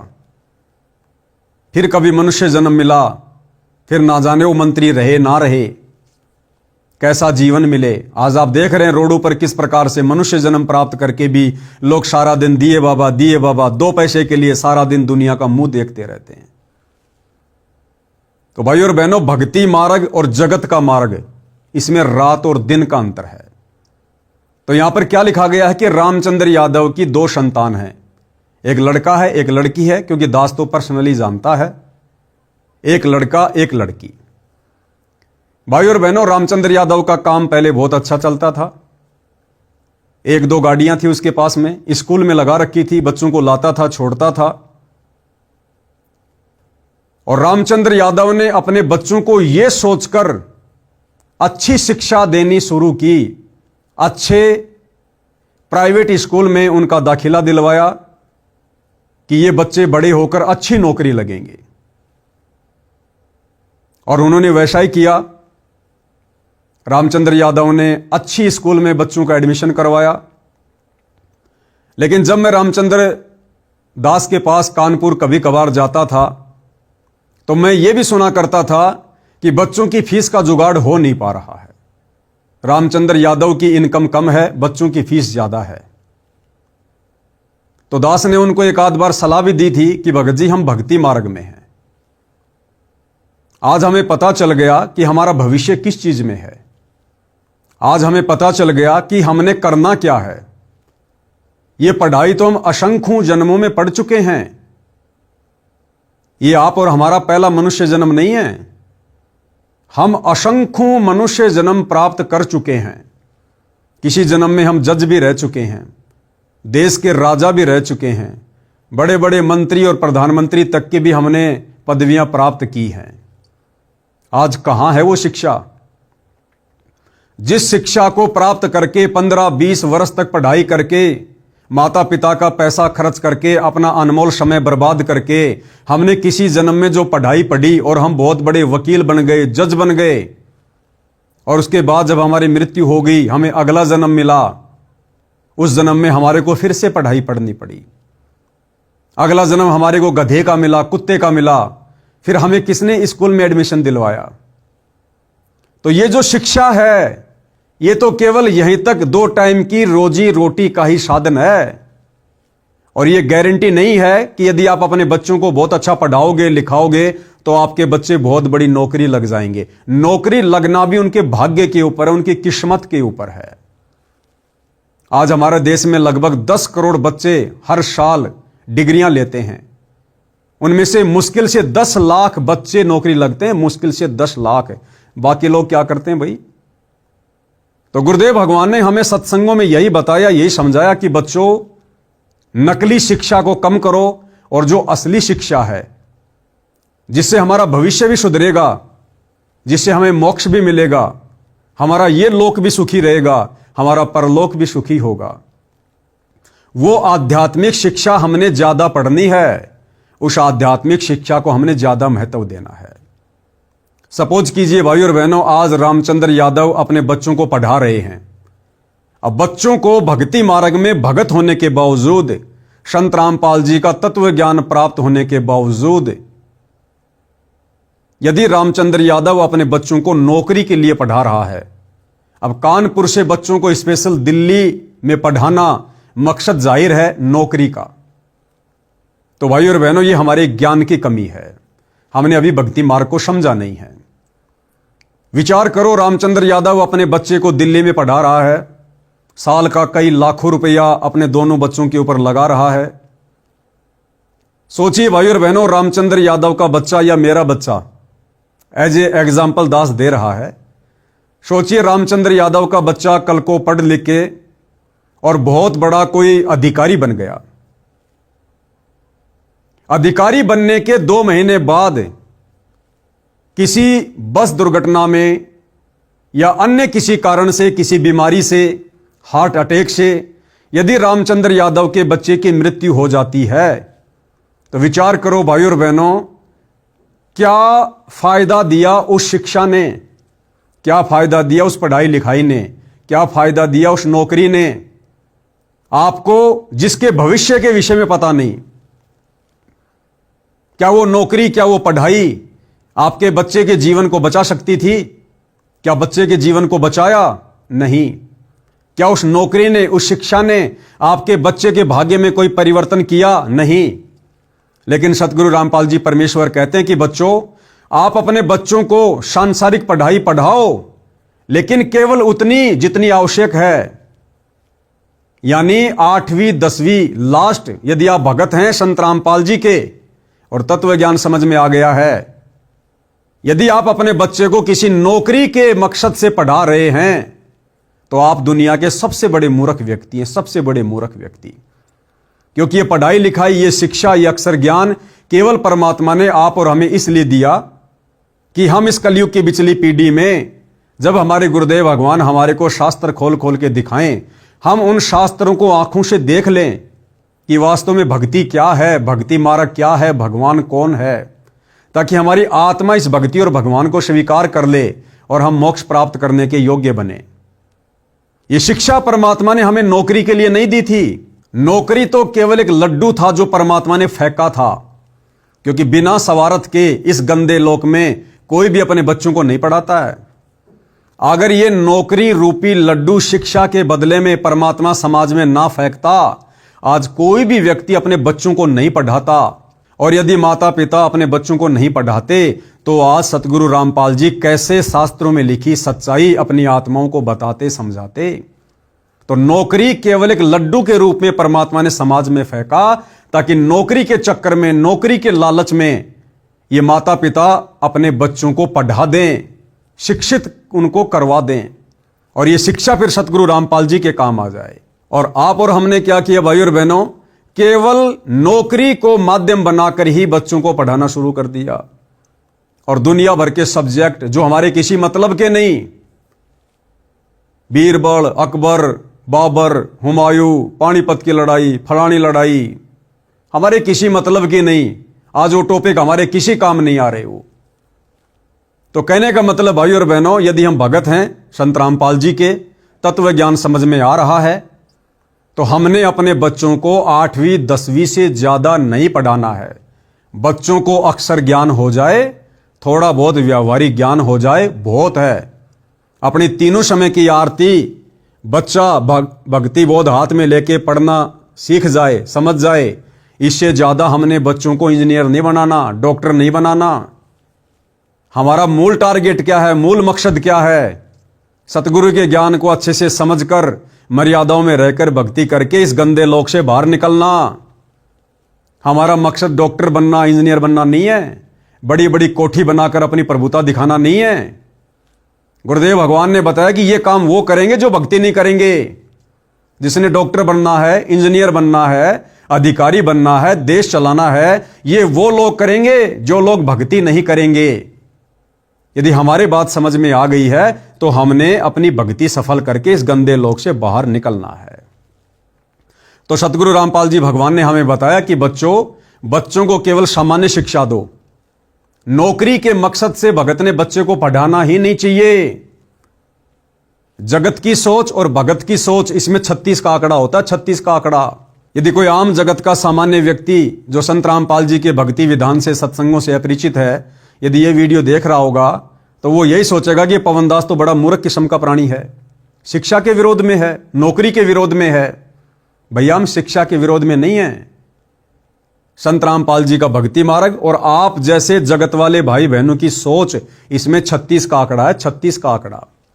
जब तक आप संत रामपाल जी के सत्संग नहीं सुनोगे, भक्ति मार्ग से परिचित नहीं होगे, आप नहीं समझ पाओगे ये क्या खेल है, ये क्या मैटर है।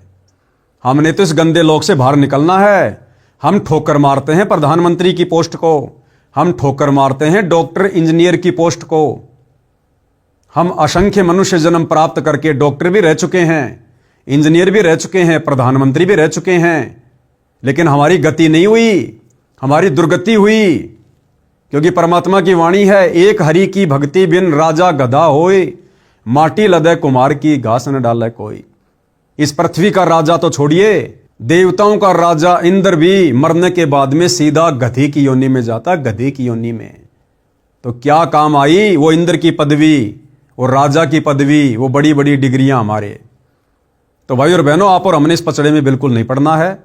और यदि कोई व्यक्ति पढ़ रहा है और साथ में सतगुरु रामपाल जी का भगत है और मर्यादा में रहकर भक्ति कर रहा है, तो भाई और बहनों, इस मर्यादित भक्ति के कारण सतगुरु रामपाल जी, यदि भगत के भाग्य में मृत्यु होनी है, एक्सीडेंट होना है, परमात्मा उसको भी टाल देगा। तो बताओ कौन सी शिक्षा ज्यादा महत्वपूर्ण है, ये रोजी रोटी वाली, नौकरी पेशे वाली शिक्षा या सतगुरु रामपाल जी की भक्ति वाली आध्यात्मिक शिक्षा? तो आप और हमने तो सतगुरु रामपाल जी वाली आध्यात्मिक शिक्षा को ज्यादा महत्व देना है। अब रामचंद्र यादव के दोनों बच्चे या अन्य बहुत सारे भगत भाई बहन होंगे जो सतगुरु रामपाल जी के भक्ति मार्ग को अच्छे से ना समझकर अपने बच्चों को किताबी कीड़ा बना के रखे हैं। दिन रात उनको कहते हैं पढ़ो पढ़ो पढ़ो, अच्छे नंबर लाओ, नौकरी लगो, नौकरी लगो। अब विचार करो भाई और बहनों, हमने करवाना क्या चाहिए था बच्चों से, हम करवा क्या रहे हैं। ये लास्ट का समय चल रहा है। सतगुरु रामपाल जी ज्यादा दिन के मेहमान नहीं है इस पृथ्वी लोक में। और जिस दिन सतगुरु रामपाल जी के पावन चरण कमल इस पृथ्वी लोक से चले जाएंगे, यानी जिस दिन सतगुरु रामपाल जी लीला समाप्त करके सतलोक चले जाएंगे, उसी दिन से मोक्ष मार्ग बंद, केवल भक्ति मार्ग चलेगा। हजारों साल मनुष्य जन्म प्राप्त करते रहो, भक्ति करते रहो, सुख प्राप्त करते रहो, मोक्ष नहीं मिलेगा। अगर सतलोक जाना है, पूर्ण मोक्ष प्राप्त करना है, तो सतगुरु रामपाल जी की भक्ति मर्यादा में रहकर इस कदर अपने गुरु को प्रसन्न करो कि धरती पर रहते सहते गुरु तुम्हें सतलोक भेज दे। अन्यथा सतगुरु के सतलोक जाने के बाद मोक्ष की उम्मीद मत करना। तो इस ज्ञान को आधार बनाकर हमने बच्चों को क्या शिक्षा दिलवानी थी? आध्यात्मिक शिक्षा।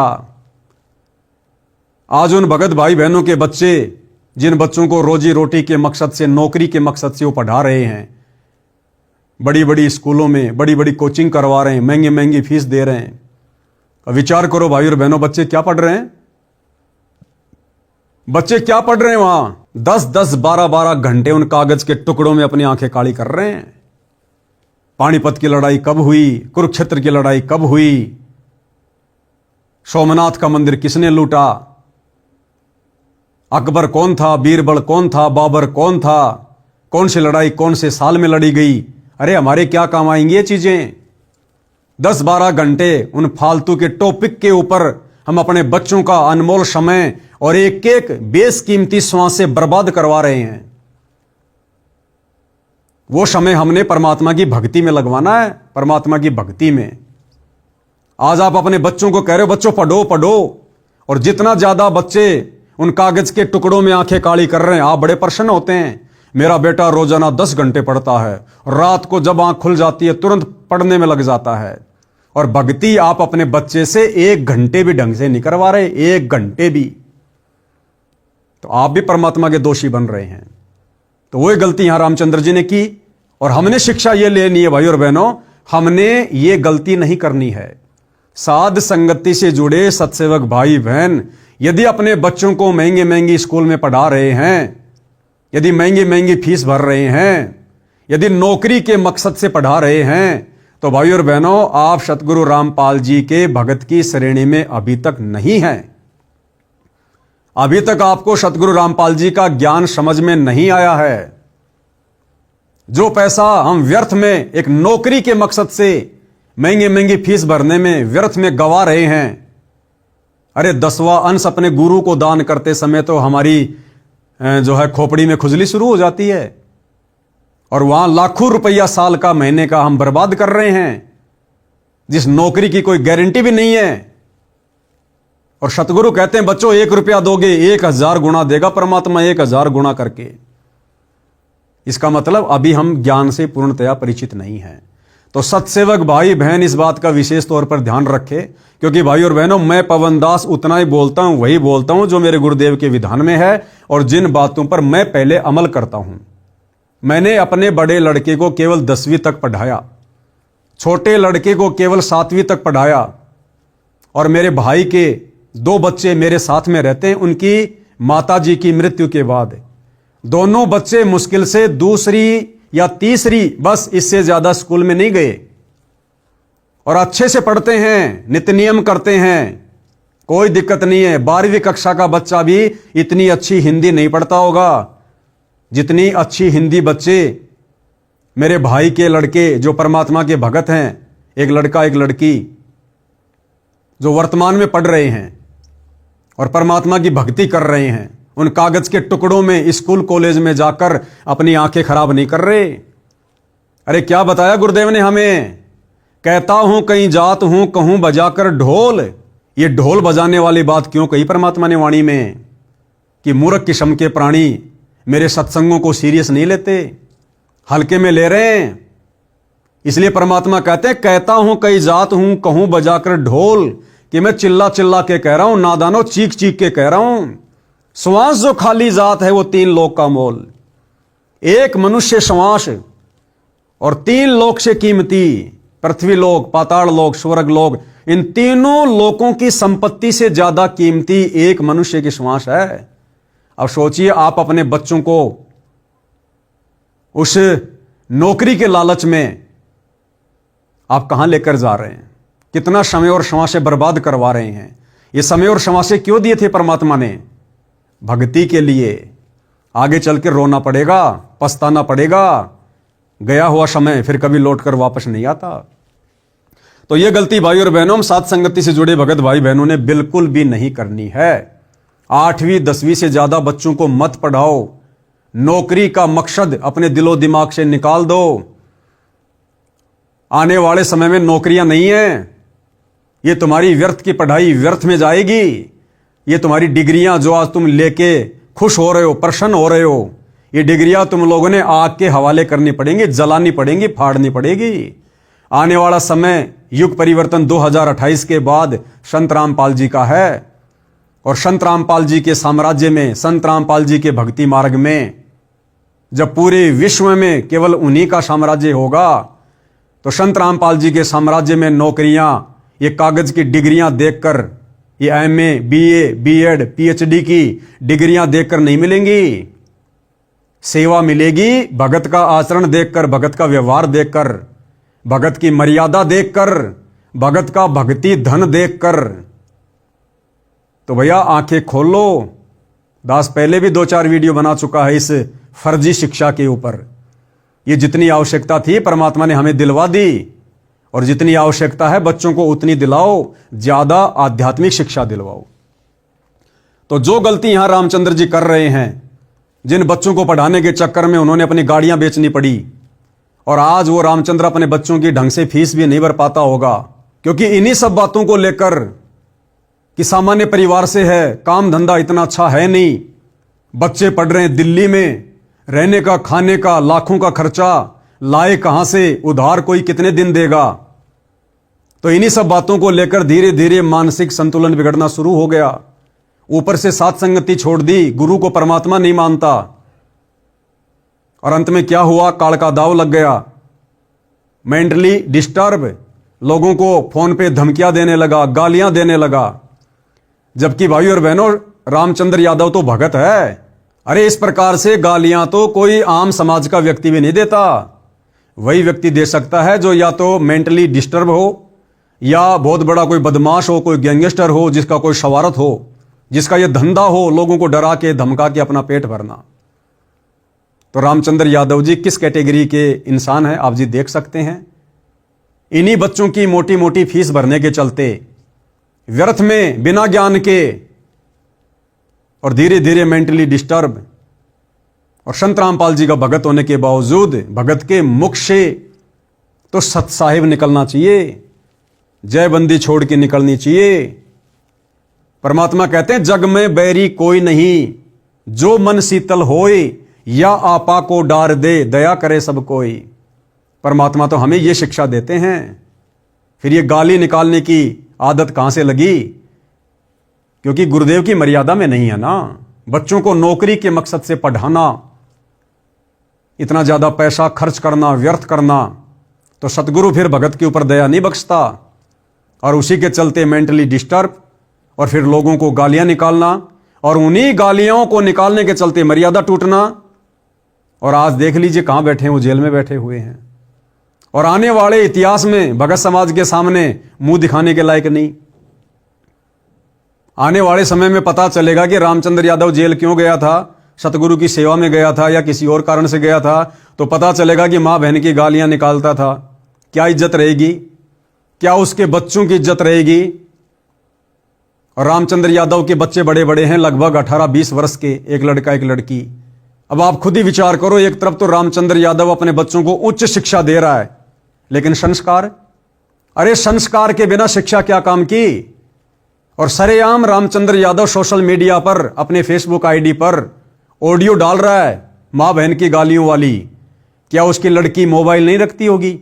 क्या उसका लड़का मोबाइल नहीं रखता होगा? क्या उसकी लड़की वो गालियां नहीं सुनेगी? क्या उसका लड़का नहीं सुनता होगा? तो शिक्षा दे रहे हो लेकिन संस्कार नहीं दे रहे, क्या फायदा फिर उस शिक्षा का? तो यहां पर भाई और बहनों, टोटल जो ये दाव लगा है काल का, क्यों लगा है? सतगुरु की मर्यादाओं में ना रहने के कारण, सतगुरु के ज्ञान को अच्छे से ना समझकर, और इस भक्ति मार्ग पर अपनी मनमानियां करने के चलते। तो भाई सत्सेवक भाई बहनों ने बिल्कुल भी भूलकर भी ऐसी गलती नहीं करनी है। इस प्रकार की घटनाओं के माध्यम से केवल हमने शिक्षा लेनी है, शिक्षा, केवल शिक्षा। इसके 2 बच्चे हैं जो दिल्ली में पढ़ते हैं, बताते हैं कि पहले इसके पास 3 गाड़ियां थी। देखो क्या लिख रहा है, पहले इसके पास 3 गाड़ियां थी जो इसने बेच दी। क्यों बेच दी भाई? केवल बच्चों को पढ़ाने के लिए, केवल बच्चों को पढ़ाने के लिए, शिक्षा दिलाने के लिए। जिस शिक्षा में यह कन्फर्म नहीं है कि नौकरी लगेगी, जिस शिक्षा में यह कन्फर्म नहीं है कि बच्चा कितनी लंबी उम्र जिएगा। अरे भविष्य का पता है क्या? 1 सेकंड का नहीं पता आगे का। फिर क्यों हम व्यर्थ में बच्चों का दिमाग खराब कर रहे हैं? बच्चों को क्या पता अपने भविष्य का? लेकिन माता पिता ने भगत होने के बावजूद उनको बताना चाहिए, समझाना चाहिए। आज ये जो समय है, जो ये बचपन का समय है, बचपन में हम बच्चे को जिस रंग में रंग देंगे वो रंगा जाएगा। और बचपन में बच्चे के ऊपर भक्ति का जो रंग चढ़ता है वो बाद में नहीं चढ़ता। तो आज तो रामचंद्र जैसे भगत अपने बच्चों को रोजी रोटी के चक्कर में, नौकरी के चक्कर में भक्ति से दूर करके, हालांकि नाम भी दिलवा रखा है, लेकिन वो नाम किस काम का, जिस नाम से ज्यादा वो फालतू के, वो कागजी, वो कीड़े बने हुए हैं। तो आज रामचंद्र यादव जैसे लोग अपने बच्चों को पढ़ाई लिखाई में ज्यादा धकेल रहे हैं, और बच्चे उसी रंग में रंगे जा रहे हैं। और 20-25 साल के होने के बाद जब रामचंद्र यादव जैसे भगत कहेंगे कि बच्चों भक्ति करो, परमात्मा आया हुआ है, मोक्ष करवाना है, उस समय वो बच्चे अपने माता पिता की एक भी नहीं सुनेंगे, एक भी। क्योंकि आपने बचपन से उनको भक्ति के रंग में नहीं बल्कि उल्टे रंग में रंग दिया। तो कितना बड़ा धोखा भाई और बहनों यह काल हमारे साथ में कर रहा है। तो 3-3 गाड़ियां थी इनके पास में, वो गाड़ियां भी इन्होंने बच्चों की फीस भरने के चक्कर में बेच दी। और अब देखो भाई और बहनों, अब रामचंद्र यादव जी जेल चले गए, जल्दी आ जाते हैं, बहुत अच्छी बात है। यदि समय लग गया तो बच्चों की फीस कौन भरेगा? कौन भरेगा बताइए? या तो रामचंद्र यादव के जो घर से हैं, जो बहन जी हैं, या तो अपना सोना बेचो, चांदी बेचो, या उनका जो मकान है वो मकान बेचो। अगर रामचंद्र यादव साल 6 महीने जेल में रह जाते हैं, सपोज करो, उधर बच्चों को तो फीस चाहिएगी ना, बच्चों को तो रहने खाने का खर्चा चाहिएगा ना, वो बेचारी अकेली औरत कहां से लाएगी? भक्ति में आने के बाद रिश्तेदार हमारा कोई सहयोग जो है वो करते नहीं है। भगत समाज में लोग आपको पसंद करते नहीं, क्योंकि आपने सबको मां बहन की गालियां दे रखी हैं। अब वो अकेली औरत इतना खर्चा कहां से उठाएगी? या तो मकान बेचो या अपने जेवरात बेचो, तो क्या फायदा इस शिक्षा का? तो भाई और बहनों, आप और हमने शिक्षा लेकर आगे बढ़ना है। तो पहले 3-3 गाड़ियां थी, वो गाड़ियां इन्होंने बेच दी। अब ई रिक्शा ही कमाई का एकमात्र जरिया है। यूपी में मामले दर्ज हैं। उनको धमकाया जिन्होंने रामपाल का साथ नहीं दिया। मीडिया क्या कह रही है कि रामचंद्र यादव ने उन लोगों को जो प्रशासन में हैं, राजनीति में हैं, उन लोगों को धमकाया जिन लोगों ने करोथा कांड के समय और बरवाला कांड के समय जिनकी सरकार थी, जिन्होंने संत रामपाल जी का साथ नहीं दिया। भाई दे ना दें, जबरदस्ती साथ थोड़े दिलवाएंगे। ये भक्ति मार्ग है, सबके अपने अपने संस्कार काम करते हैं। हम इस प्रकार से लोगों को गालियां दे दे के संत रामपाल जी का समर्थन करवाएंगे क्या? ये कौन से नियम में लिखा भाई? कौन से भक्ति के ज्ञान में लिखा हुआ है? यदि कोई संत रामपाल जी का समर्थन ना करे, कोई संत रामपाल जी को सहयोग ना दे, तो हम लोगों को मां बहन की गालियां दे दे के और संत रामपाल जी का समर्थन करवाएंगे। टोटल परमात्मा के भक्ति और ज्ञान के विपरीत क्रिया। जज्जर पुलिस की पकड़ में आने के बाद आरोपी रामचंद्र यादव ने पुलिस को बताया कि उसने बादली विधायक कुलदीप समेत उन सभी अन्य प्रभावशाली नेताओं और विधायकों को धमकाने का काम किया जो दोहरा मुखौटा पहने हुए हैं। अरे राजनेता तो सदा से दोहरा मुखौटा पहनकर रहते हैं भाई, तुम्हें नहीं पता इस बात का? जब तुम्हें इतना भी नहीं पता तो फिर क्यों भक्ति कर रहे हो? इसीलिए तो संत रामपाल जी हमें राजनीति और राजनेताओं से दूरी बनाकर रहने की शिक्षा देते हैं कि ये किसी के नहीं होते, किसी के भी, ये अपने स्वार्थ के होते हैं। राजनेता का हमेशा दोहरा मुखौटा ही होता है। जो दोहरा मुखौटा पहने हुए हैं, रामचंद्र ने कहा कि उन्होंने उन लोगों को धमकाया, चाहे वह कांग्रेस के हों चाहे बीजेपी से, जिन्होंने सही वक्त पर संत रामपाल का साथ नहीं दिया जब उन्हें जेल भेजा जा रहा था। भाई जब संत रामपाल जी के परिवार ने उनका साथ नहीं दिया, फिर बीजेपी के विधायकों से, कांग्रेस के विधायकों से आप जी क्या उम्मीद कर रहे हो? और संत रामपाल जी को आपने क्या समझ लिया? आपने क्या समझ रखा है संत रामपाल जी को? 2 कोटि का इंसान, 2 कोटि का जीव, मानुष, आम संत, राजनेताओं का समर्थन चाहिए उन्हें। फिर क्या समझा आपने उनकी लीला को, उनके ज्ञान को? अब राजनेताओं के भरोसे आप उनको जेल से निकलवाओगे, उनकी जमानत करवाओगे। उनकी जमानत करवाने के चक्कर में अब आपकी जमानत के लाले पड़ गए। अरे उनको बाहर निकलवाने के चक्कर में आप अंदर चले गए, क्योंकि आप संत रामपाल जी की मर्यादाओं के खिलाफ जा रहे हैं। तो भाई ऐसी गलती ना करो। आपने गुरु बनाया है, किसी ऐरे गहरे व्यक्ति को नहीं, परम शक्ति को, समर्थ को बनाया है। और संत रामपाल जी को जेल से बाहर आने के लिए किसी राजनेता के रहमो करम की जरूरत नहीं है। तो रामचंद्र जी, आपके भी वही विचार हैं जो संत रामपाल जी के परिवार के विचार हैं। संत रामपाल जी का परिवार भी उनको मानुष मानता है, हल्के में ले रहा है, उनको परमात्मा नहीं मानता, और गांव वालों का समर्थन ले लेके उनकी जमानत की उम्मीद कर रहा है। आप रामचंद्र भी वही कर रहे हैं कि राजनेताओं ने संत रामपाल जी का साथ नहीं दिया। तो भाई ये तो गुरु को मानुष मानना है। अब जो व्यक्ति गुरु को मानुष मानेगा तो गुरु का आशीर्वाद सिर से हट जाता है। उसके बाद फिर यही होता है जो हो रहा है। उन्होंने उन लोगों को धमकाया, चाहे वह कांग्रेस के हों चाहे बीजेपी से, जिन्होंने सही वक्त पर संत रामपाल का साथ नहीं दिया जब उन्हें जेल भेजा जा रहा था। तो भाई और बहनों, रामचंद्र जी ने क्या सोचा? और भी बहुत सारे न्यूज के माध्यम से, वीडियोज के माध्यम से न्यूज आई कि रामचंद्र जी ने कुलदीप वत्स को, बादली के विधायक को, इसलिए गालियां दी, बम से उड़ाने की धमकी दी कि आप ही लोगों की सरकार के समय, यानी कांग्रेस सरकार के समय 2006 में करोथा कांड हुआ था, आप लोगों ने संतराम पाल जी का साथ क्यों नहीं दिया? तो भाई और बहनों, करोथा कांड हुआ 2006 में और आज 2026 में गालियां निकाली जा रही हैं कुलदीप जी को। कितना लंबा समय हो गया भाई और बहनों। अब 2006 के करोथा कांड से बादली के विधायक कुलदीप जी का क्या लेना देना? अरे करोथा कांड से कुलदीप जी का क्या लेना देना? कुलदीप जी का क्या दोष? उस समय ये विधायक थे क्या? मंत्री थे क्या? गुरुदेव ने करोथा कांड का मुख्य दोषी उस समय की कांग्रेस सरकार का मुख्यमंत्री जो भूपेंद्र सिंह हुड्डा था उसको बताया है। और उस समय हुड्डा जी की सरकार में जो विधायक थे, जिस समय करोथा कांड हुआ, उन लोगों ने निर्णय करके सही और गलत का साथ देना था कि क्या सही और क्या गलत है। तो उस समय हुड्डा सरकार में जो विधायक थे कांग्रेस में, भाई वो लोग दोषी हैं जिनके कार्यकाल में, जिनके शासनकाल में एक निर्दोष संत को 22 महीने रोहतक की जेल में रहना पड़ा। तो यदि कोई दोषी है तो उस समय के जो विधायक थे, जो एमएलए थे, जो मंत्री थे, वो लोग दोषी हैं। और संत रामपाल जी ने भी उन्हीं लोगों को दोषी बताया। रामचंद्र जी, आप सत्संग नहीं सुनते क्या?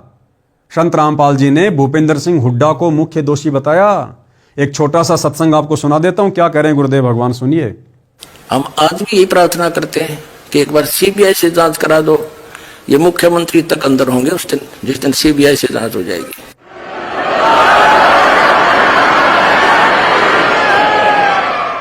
ये मुख्यमंत्री हरियाणा श्री भूपेंद्र सिंह जी का इसमें मेन रोल है। ये नाम आक्रमणकारियों के नाम देता है ये व्यक्ति। तो जिस दिन ये जांच हो जाएगी, इस टाइम तो आवेगा, समय आता है। सदा हमारे बुरे दिन थोड़े रहेंगे, कदे तो सुनेगा हमारी भी दिन होगी परमात्मा।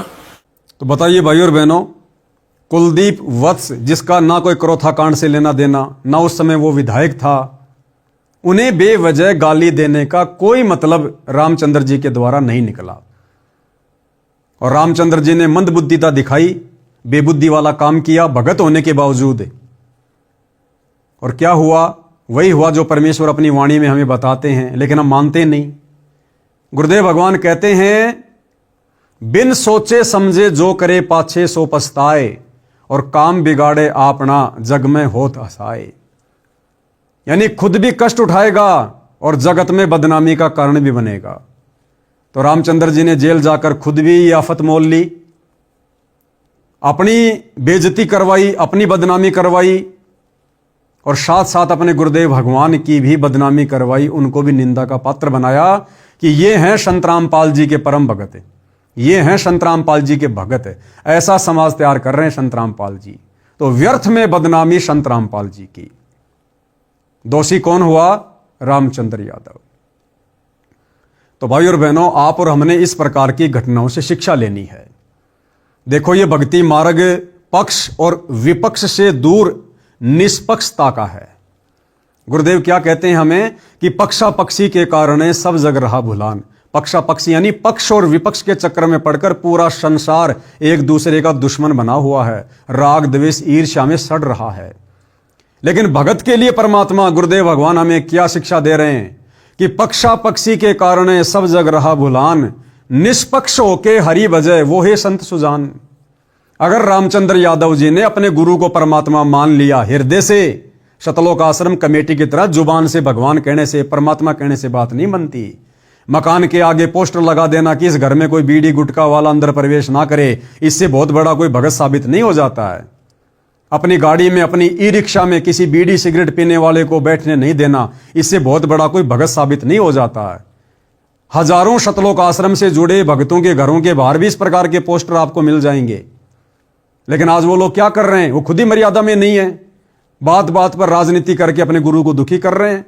गुरु के रहते सहते कागज के टुकड़े दाढ़ी मूंछ वाले कबीर को भगवान मानकर पूज रहे हैं, व्यभिचारणी भक्ति कर रहे हैं। तो इन बातों से कुछ नहीं होता भाई। परमात्मा कहते हैं भक्ति की गति कुछ और है, इस ज्ञान की समझ कुछ और है।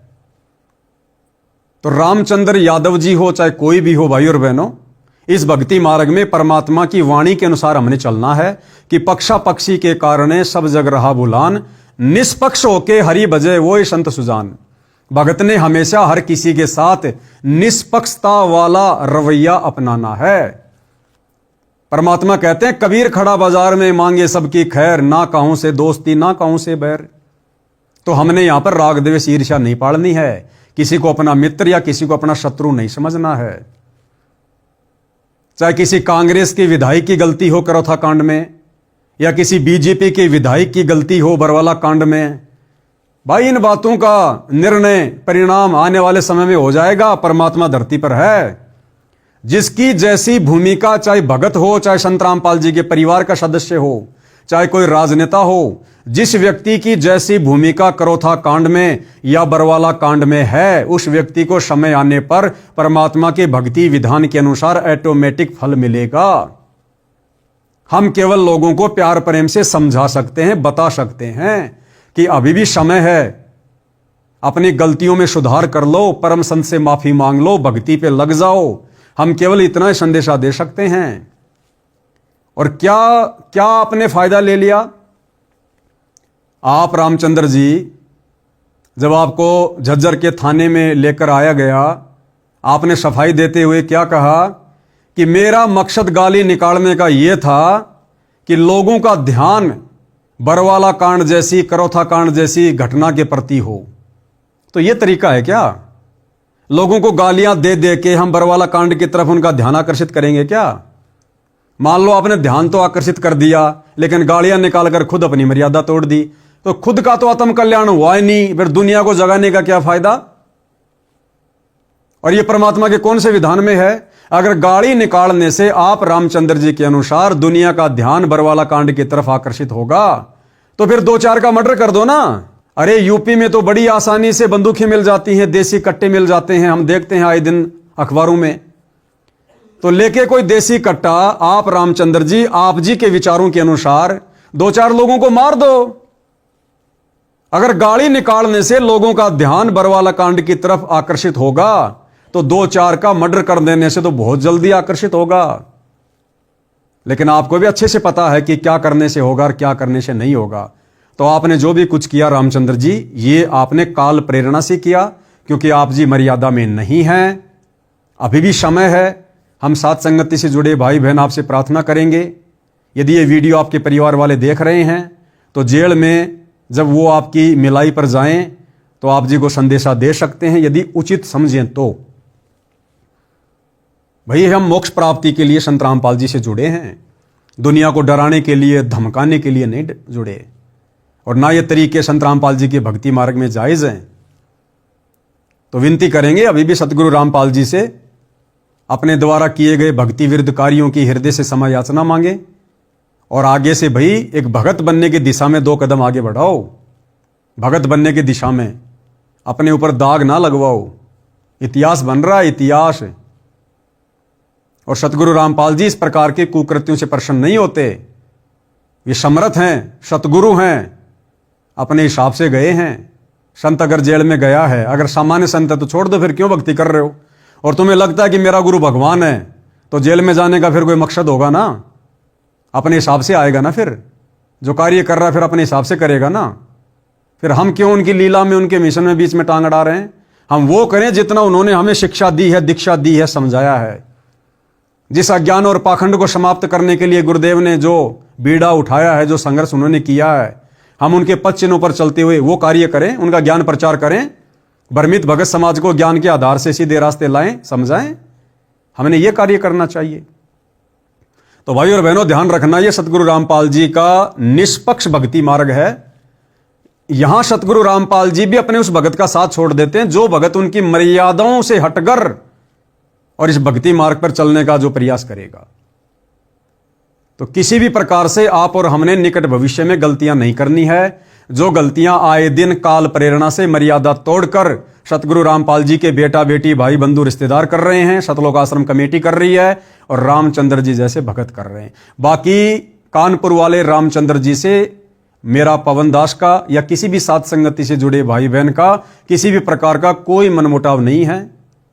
मैंने सन 2015 से 2020 तक जब रामचंद्र जी साथ संगति में थे, हमारे साथ में थे, बहुत अच्छी सेवा कर रहे थे।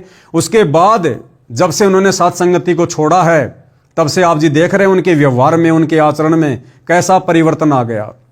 बात बात पे लोगों को गालियां देना, डराना, धमकाना, छोटी छोटी बातों पे गुस्सा हो जाना, सामने वाले की बातें ना सुनना, अपनी अपनी बकवाद करना, साथ संगति से हटने के कारण। तो हम तो फिर से रामचंद्र जी से विनती करेंगे, प्रार्थना करेंगे, भैया वापस मुख्य धारा में आ जाओ, गुरुदेव भगवान से हाथ जोड़ के क्षमा याचना मांग लो। कुछ नहीं रखा इन फालतू की चीजों में। भक्ति बन गई, मोक्ष हो गया तो ठीक है, नहीं अगले जन्म में गधे कुत्ते सुअर बनकर यही नाक रगड़ेंगे। क्या लगा फिर हमारे हाथ में अगर सतगुरु नाराज हो गया तो भाई और बहनों, कहने और बताने को तो और भी बहुत सारी बातें हैं, लेकिन हम वीडियो को ज्यादा लंबा नहीं लेंगे। हालांकि जिस समय ये वीडियो बहुत सारे लोगों ने अपने YouTube चैनल पर चलाया कि रामचंद्र यादव पकड़ा गया, रामचंद्र यादव पकड़ा गया, तो सतलोक आश्रम से जुड़े भाई बहनों को बड़ी खुशी हो रही थी। कमेंट्स कर रहे थे, वेरी नाइस, बहुत अच्छा हुआ, बहुत अच्छा हुआ जो रामचंद्र यादव को, गुरुद्रोही को जेल में डाल दिया। अरे भैया, आप सतलोक आश्रम से जुड़े भक्तों को इस प्रकार के कमेंट्स, इस प्रकार की बातें शोभा नहीं देती। वो जो भी है, जैसा भी है तो तुम्हारा भगत भाई, और किसी के कर्मों का निर्णय करने वाले हम कौन हैं? हम केवल समझा सकते हैं, जैसे ये पवन दास वीडियो बना बना के समझाता है।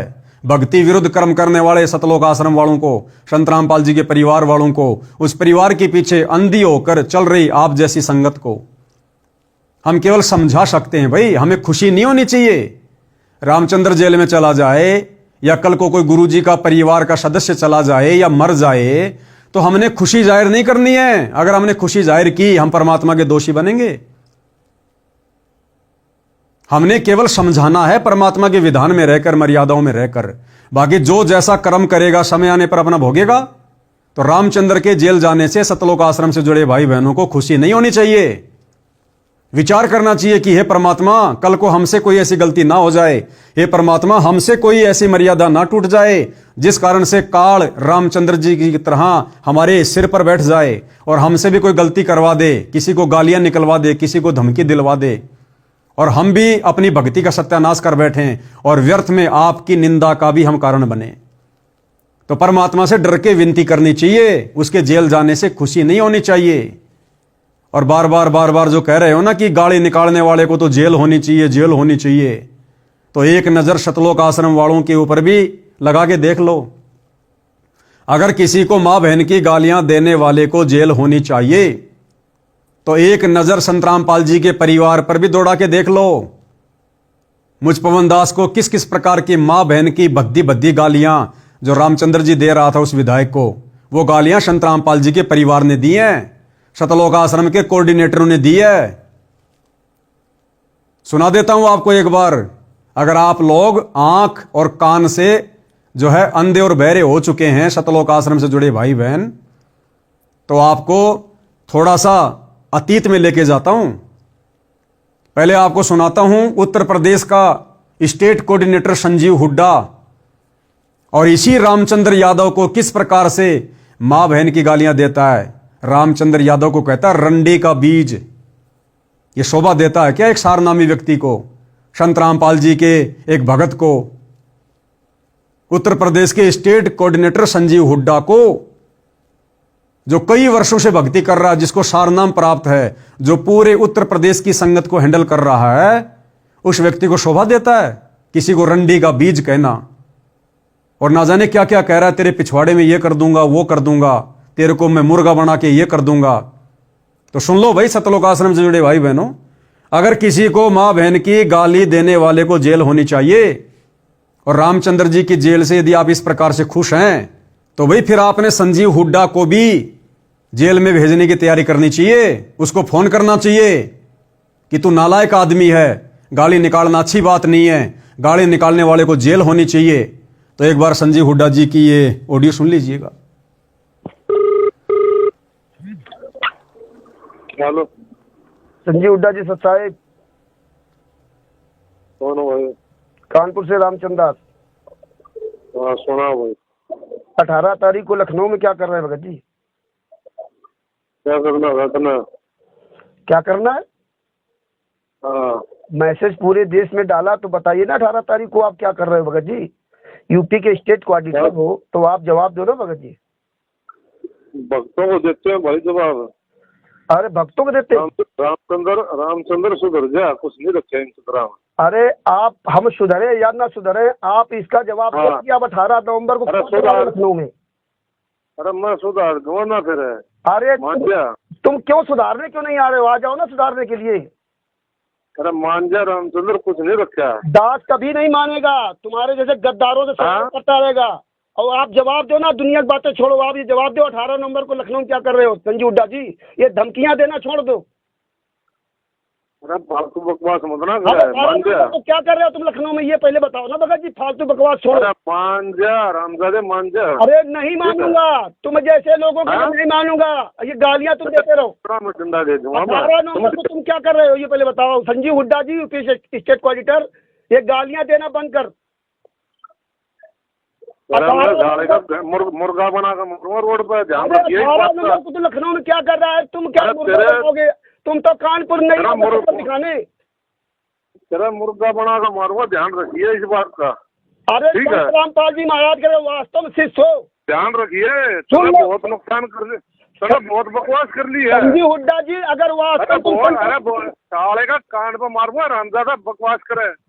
अगर संजीव हुड्डा जी आप चंकी मार का रामपाल जी कीड़ा। महाराज के वास्तव में शिष्य हो तो आप कानपुर आकर के चंकी मार का कीड़ा। ढोकले की औलाद हो आप।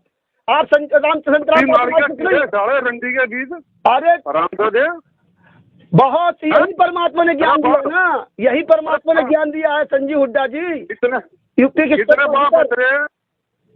हाँ? अरे कितने 18 बाप की नवंबर कौन से को बाप क्या की कर औलाद रहे हो है? लखनऊ में कुकर्म। अरे अरे आजा रामचंद्र संजीव यार। हुड्डा जी 18 नवंबर को क्या कर रहे हो तू बताइए अपने ना। मान, अरे मान जा, मगर रामचंद्र कुछ नहीं रखा। अरे समझ गया? तू जैसे गालीबाजों के लिए परमात्मा ने इसलिए हम जैसे नीचों को खड़ा किया है। तुम वो जैसे तेरी माँ का कुकर्म के लिए लोग- तो पूरे वो तेरी- देश को लूट रहे हो। सुन, ओए वो तेरी माँ का लोग छतपाल बैठा, उसने उसका थड़ पाड़ दे। ठीक, हमने सब नाक देगी करा वो। तेरी माँ बहना ना एक करा वो तुमने क्या छतपाल गाली मेरे दी थी? ढोल संजीव हुड्डा जी तुमने क्या गाली दी थी, तू भूल गया। तूने क्या गाली दी थी, अभी क्या गाली दे रहा है, अभी क्या गाली। तुम तो छतपाल परमात्मा मेरे के करीब ढोल, हो। तेरी माँ ने भी आगे की करे, तेरी बहन ने भी आगे की करे, समझ गया? हाँ, तो और उसके नीचे जाकर लगा लो अपनी माँ ने। हाँ हरामजादो। अरे संजीव हाँ? हुड्डा जी बहुत सही। अरे वो छतपाल तेरा जीजा। संजीव हुड्डा जी 18 छतपाल नवंबर तेरा को क्या जीजा कर रहे हो? मेरे ढोल। अपनी अपनी बाप की औलाद हो, कानपुर आ जाना। कानपुर आना, अपनी बाप की औलाद होना संजीव हुड्डा जी। तेरा जीजा कानपुर में है। ढोकले की औलाद होगी तो तुम कानपुर नहीं आओगे, तेरा- नहीं मिलोगे। अरे तेरी माँ की तेरा जीजा कानपुर में है। अरे संजीव हुड्डा जी बोल लो और बोल लो। अरे तेरा जीजा है, बोल। तुम जैसे नीच लोग सामने आओ ना, चोर कितने क्यों भाग रहे हो? वो तेरी माँ का लोग छतपाल क्या कर रहा है? मेरी पूरे देश में ऑडियो जाएगी, तूने क्या गालियां दी थी, अमित ने क्या गाली दी थी, भूल गया। वो तेरा पापा छतपाल मेरे वाला। ये उत्तर प्रदेश का स्टेट कोऑर्डिनेटर संजीव हुड्डा महागालीवाद जो गालियां दे रहा है, इसको आप भी शर्म नहीं आती। ये भगत नहीं है, ये देश का दुश्मन है। ये संत रामपाल जी महाराज को जेल में डाल रखा है, ये भक्तों कर्म खराब करवा रहा है। कोई भी भगत लखनऊ न जाए। इस संजीव हुड्डा जी की ऑडियो सुनिए पूरे देश के भक्तों। इस संजीव हुड्डा जी के दास ने प्यार से पूछा कि 18 नवंबर को लखनऊ क्या कर रहा है? अरे तेरा बाप छतपाल मेरठ वाला क्या कह रहा है? बहुत तूने क्या तेरी गाली। माँ का लोग छतपाल है। अरे तो सतपाल से पूछ जा करके ना, तू तो सतपाल से भी बड़ा हो गया ना। तेरी माँ का लोग छतपाल पे तो पूछ ले। हाँ यही गाली देता रहे। संजीव हुड्डा जी 18 नवंबर को क्या कर रहे हो लखनऊ में, गुंडे। संजीव हुड्डा जी महागुंडे। तो सुन लिया भाई और बहनों आपने संजीव हुड्डा जी के वचन। तो क्या संजीव हुड्डा जी को जेल नहीं जाना चाहिए? क्या संजीव हुड्डा से सवाल जवाब नहीं करने चाहिए? यदि रामचंद्र को जेल होने पर शतलोक आश्रम से जुड़े जो भाई बहन खुशी जाहिर कर रहे हैं कमेंट्स में, यदि आप वास्तव में संत रामपाल जी के भगत हैं और आपका कोई दीन धर्म है, यदि आपकी जुबान है, तो संजीव हुड्डा को फोन करके बताओ कि भैया तू भी बाहर संगत में रहने का अधिकारी नहीं है, तेरे को भी जेल में जाना चाहिए, तू भी निकम्मा आदमी है, तू भी संत रामपाल जी का भगत कहलाने का अधिकारी नहीं है। और इसकी नो एंट्री कराओ, इसके नाम का पीला पर्चा निकलवाओ, अगर आप सच्चे भगत हो तो। यदि आप ऐसा नहीं करते हो और केवल रामचंद्र को जेल होने पर खुशी जाहिर कर रहे हो तो आप निकम्मे भगत हो, निकम्मे दोगले भगत हो। आपकी रहनी और करनी में रात दिन का अंतर है, आप भक्ति की योग्य नहीं है। फिर दूसरी ऑडियो सुनाता हूं आपको। देशराज जो कि वर्ल्ड कोऑर्डिनेटर है, संत रामपाल जी की संगत में जितने भी कोऑर्डिनेटर हैं उन सबका सरदार वर्ल्ड कोऑर्डिनेटर देशराज मान, जो वर्तमान में उत्तर प्रदेश का श्यामली आश्रम संभाल रहा है, वो देशराज मुझ पवन दास को फोन करके धमकी देता है, गालियां देता है और कह रहा है मैं तेरी छोरी को, मैं तेरी लड़की को कोठे पे बैठा दूंगा। देशराज कह रहा है वर्ल्ड कोऑर्डिनेटर मुझ पवन दास को कि तेरे मुंह में मुतूंगा और तेरी लड़की को, तेरी छोरी को कोठे पे बैठा दूंगा, और मां बहन की गालियां दे रहा है। एक बार ये भी सुन लो भाई साहब, सुनिए। Hello hello hello. हाँ लिया, हेलो। हाँ जी, कौन बोल रहे हो? कौन बोल रहे हो? कौन बोल रहे हैं? तेरा बाप बोल रहा हूँ। तेरी सारी रिप तो छोड़ दिया था, नहीं छोड़ने का तुझे, ध्यान रखिए कब तेरे दिमाग में क्रॉस फहमी हो। कौन बोल रहे हो बड़े भैया? बच्ची निमटम्मा और सब ठम्मा उठे में बहनचोद, तू घना बड़ा लैंडलॉर्ड है क्या? अरे यार गाड़ी थोड़ी निकालते हो भाई साहब ऐसे। नहीं गाड़ी नहीं निकालते, तू ये काम क्यों कर रहा तू? हाँ मेरी फोटो लगाकर बदतमीजी भेज रही है मुझे। भाई साहब, आप अपने आप को परम संत रामपाल जी महाराज का शिष्य कहते हो और आप गालियां निकाल रहे हो, कैसे भगत हो आप? तू कौन होता है मेरे सब पूछने वाला? पूछने वाला क्यों नहीं होता हूँ मैं? जो गाली निकालेगा उससे सवाल जवाब नहीं किया जाता क्या? अरे तू फोटो कैसे डाल मेरे? फोटो डालूंगा, 1000 बार डालूंगा, 100 बार डालूंगा। अब के बाहर तेरे मुंह में मुद्दों में ध्यान रखिए और डाल तो इनका फोटो। मुंह में मुतोगे? ध्यान रख, मुंह में मुतोगे क्या?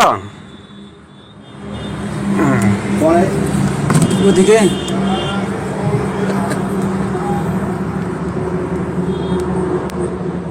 सत साहेब देवबंदी छोड़ गई। पुण्यात्माओं, ये है देशराज दिल्ली वाला, जिसने गद्दार बसंत सैनी के भाई सतीश सैनी के मोबाइल से दास से अभी इसने बातचीत की है।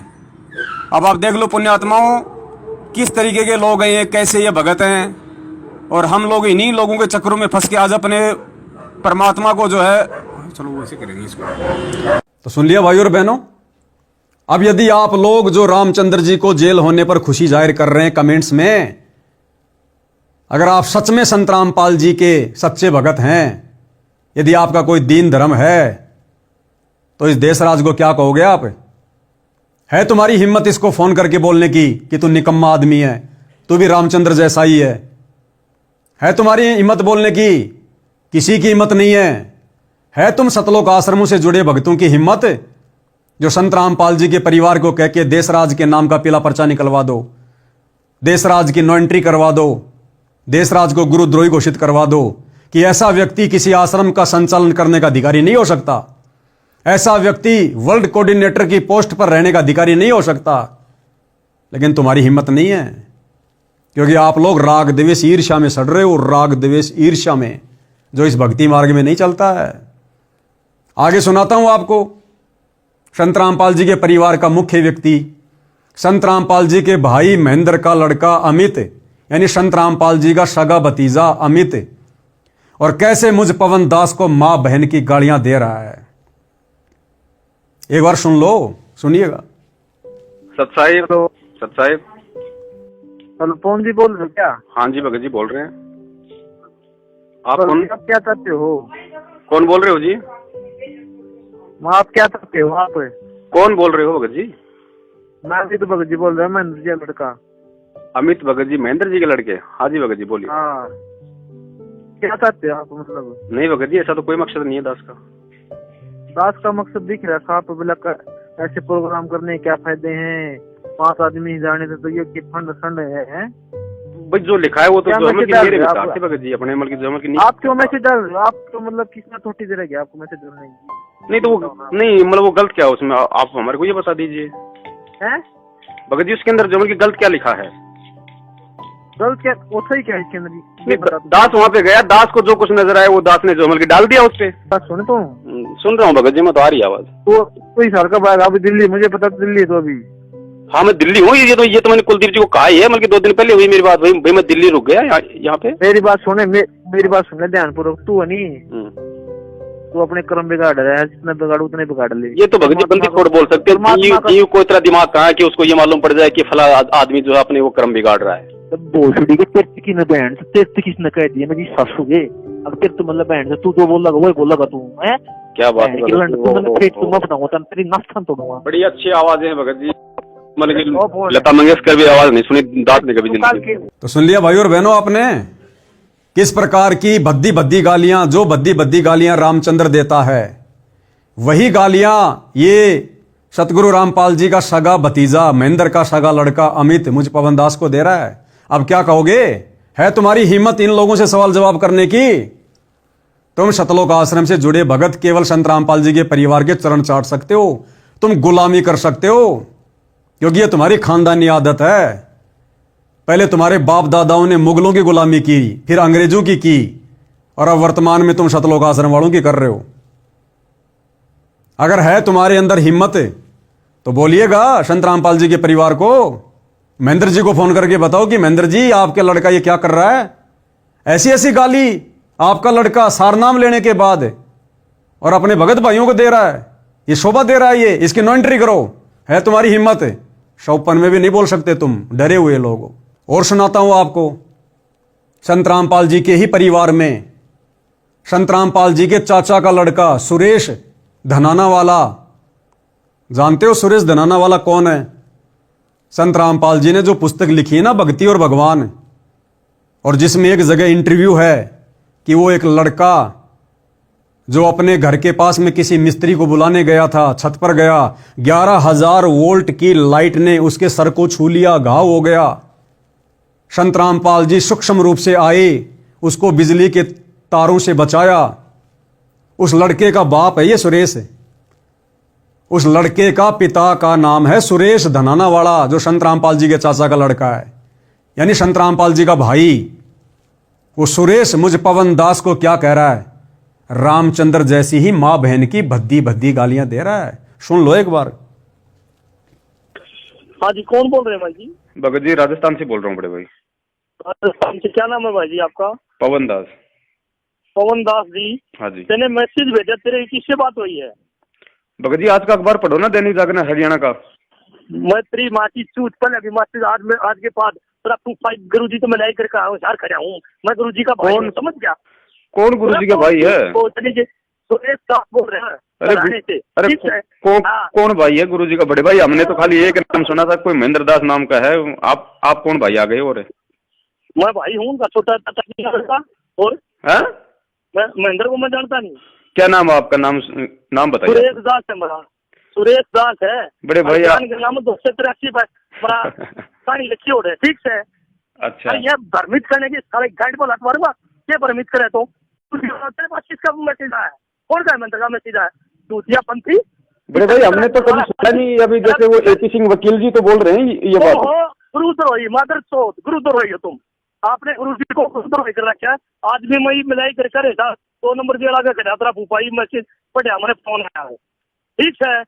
और आइंदा इन भ्रमित दासों को भ्रमित करने की हिम्मत ना करे, ठीक है? नहीं बड़े भाई देखो ये सच्चाई है, सच्चाई तो हर संगत तक जानी चाहिए ना। क्या सच्चाई है? मैं मिलता है गुरु जी तो बोले। अरे बड़े भाई सच्चाई बताओगा? बड़े भाई हमें आप पे विश्वास नहीं है, हमें तो परमात्मा के ज्ञान पे विश्वास है। हम क्या माने आपकी बात? तो अच्छा मेरी कोई, मैं गुरु जी से बात करके मिलाई करके आया हूँ और आधार भगत करे बोल। बड़े भाई आपकी बातों से तो लग रहा है कि बड़े भाई आपकी बातों से लग रहा है आप कोई बहुत बड़े कोई आर्य समाजी हो। आप मतलब भगत नहीं हो आप? अरे फिर तो कौन सा भगत है? तो गुरुद्रोही है। हाँ, ये आपके कहने से थोड़ी हो जाएगा बड़े भाई। तो सत्संग करके इकट्ठे करके लाओ। आप कह दो कि मैं तो प्रधानमंत्री बन गया, मैं आपके कहने से मैं थोड़ी कोई PM बन जाऊंगा। बैतूल में पिटा था बेरा नहीं तेरा। अरे भगत जी बेरा हमने भगत जी सच्चाई के लिए तो भगत जी सच्चाई के लिए तो हमारे परमात्मा इतनी यातनाएं सहन कर रहे हैं। पूर्व आगे जानता हूँ मैं, जोटवाड़ा में रहेगा तेरा इसी जानता हूँ बड़े भाई बड़े भाई आप लोगों का जो ये षड्यंत्र है ना, ये ज्यादा दिन नहीं चलने वाला है, ज्यादा दिन नहीं चलेगा ये। ये आप लोगों के जो मुख से, आप लोगों के मुख से जो वर्ड निकल रहे हैं ना, इसका मतलब है आप लोग मतलब बहुत भयंकर मतलब परिस्थिति में और अपने आप को बचाने के लिए आर्य समाजियों से मिलकर सारा ये षड्यंत्र कर रहे हो आप। चल ठीक है, तूने तो कर लिया होगा ने, तूने तो बढ़िया कर दिया। हम तो कर रहे हैं मालिक की दया से, जैसे परमात्मा करवा रहे हैं ज्ञान आधार से भी। तू कर रहा तो गुरुद्रोही कर रखा, गुरुजी ने तेरे को गुरुद्रोही का नाम दर्जा देकर काट रखा नाम। चलो ठीक है बड़े भाई, और भी भाइयों के फोन आ रहे हैं, क्योंकि बहुत सारे भाइयों के फोन आ रहे हैं, सबको ये सच्चाई बतानी है। सब साहेब ये चीज करने की जरूरत नहीं है, सच्चा है। तो सुन लिया भाई और बहनों, अरे दूसरों की जेल पर खुश होने से पहले शतलोक आश्रम वालों को भी जाके देख लिया करो, अपने कुकर्मों को भी देख लो। अब तुम्हारी हिम्मत है इन लोगों को कहने की, तुम शौपन में भी नहीं कह सकते तुम, और जिनमें इतनी हिम्मत नहीं है वो मोक्ष क्या खाक प्राप्त करेगा। व्यर्थ में भक्ति कर रहे हो, व्यर्थ में भक्ति। ये दोगला रवैया, दोगला आचरण ये संत को शोभा नहीं देता। ये दोहरा मुखौटा है, दोहरा मुखौटा। परमात्मा ने कबीर सागर में बताया कि मेरे भक्ति मार्ग में जो व्यक्ति पक्षपात करेगा, वो चाहे मेरे परिवार का हो चाहे मेरे वचन का भगत हो, वो कभी भी मोक्ष प्राप्त नहीं करेगा। आप शतलोक आश्रम वाले, संत रामपाल जी के परिवार वाले और संत रामपाल जी के परिवार के चरण चाटने वाले लाखों भगत, आप सब दोहरा मुखौटा पहने हुए हैं। आप लोगों की करनी कथनी में रात दिन का अंतर है। करनी तज कथनी कथ है अज्ञानी दिन रात, कुत्ते ज्यों भौंकत फिर सुनी सुनाई बात है। तो गालियां अकेले रामचंद्र जी ने नहीं निकाली हैं। रामचंद्र जी ने तो अब 2 महीने से गालियां निकाली हैं, जिनका हम लोग बिल्कुल समर्थन नहीं करते। लेकिन संत रामपाल जी के परिवार ने तो वर्षों पहले ऐसी ऐसी रामचंद्र जी से भी भयंकर भयंकर गालियां निकाल रखी हैं। तो इनके विषय में जरा सोच लेना, विचार कर लेना। भगत हो तो भगत बनो, अगर नहीं हो तो समझो इस ज्ञान को अच्छे से, इस मार्ग को समझो, मिशन को समझो। संत रामपाल जी के परिवार के इन्हीं कुकर्मों के चलते, इनकी ऐसी हरकतों के चलते बरवाला कांड हुआ। और संत रामपाल जी अब इस गंदगी को, अपने परिवार रूपी गंदगी को, कोऑर्डिनेटर रूपी गंदगी को, और संगत में जो गंदगी है जो उनके ज्ञान को नहीं समझ पाई, इस गंदगी को वो परमात्मा हिसार जेल में बैठकर इस अग्नि परीक्षा के समय में धीरे धीरे साफ कर रहा है।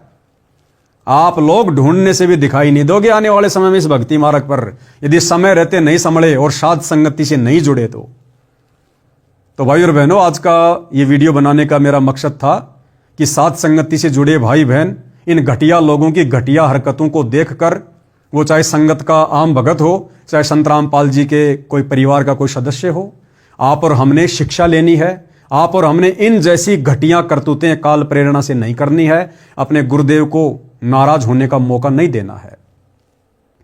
और आम संगत वालों से प्रार्थना है, भाई संभल जाओ, सुधर जाओ, सत का साथ दो, साथ संगति से जुड़ जाओ, अन्यथा 2028 युग परिवर्तन का समय है। अनाज के दाने को तरस जाओगे। अनाज के दाने को ध्यान रखना, ये निर्मोही परमात्मा है, ये किसी का सगा नहीं है। कहीं तुम सोच रहे हो कि हम तो गुरु जी के परिवार वालों के पैर पकड़ के बैठे हैं, उनके चरणों में बैठे हैं, हमारा उद्धार हो जाएगा। आने वाले समय में गुरु जी के परिवार के पैर ढूंढने से भी नहीं मिलेंगे, फिर तुम कहां जाओगे। और रामचंद्र जी से पुनः निवेदन है, भैया हमारा आप जी से कोई किसी प्रकार का द्वेष नहीं है, हमारा साथ संगति वालों का तो हो ही नहीं सकता, क्योंकि हम तो अपने गुरुदेव के वचनों पर चलते हैं, उनके मर्यादाओं में चलते हैं।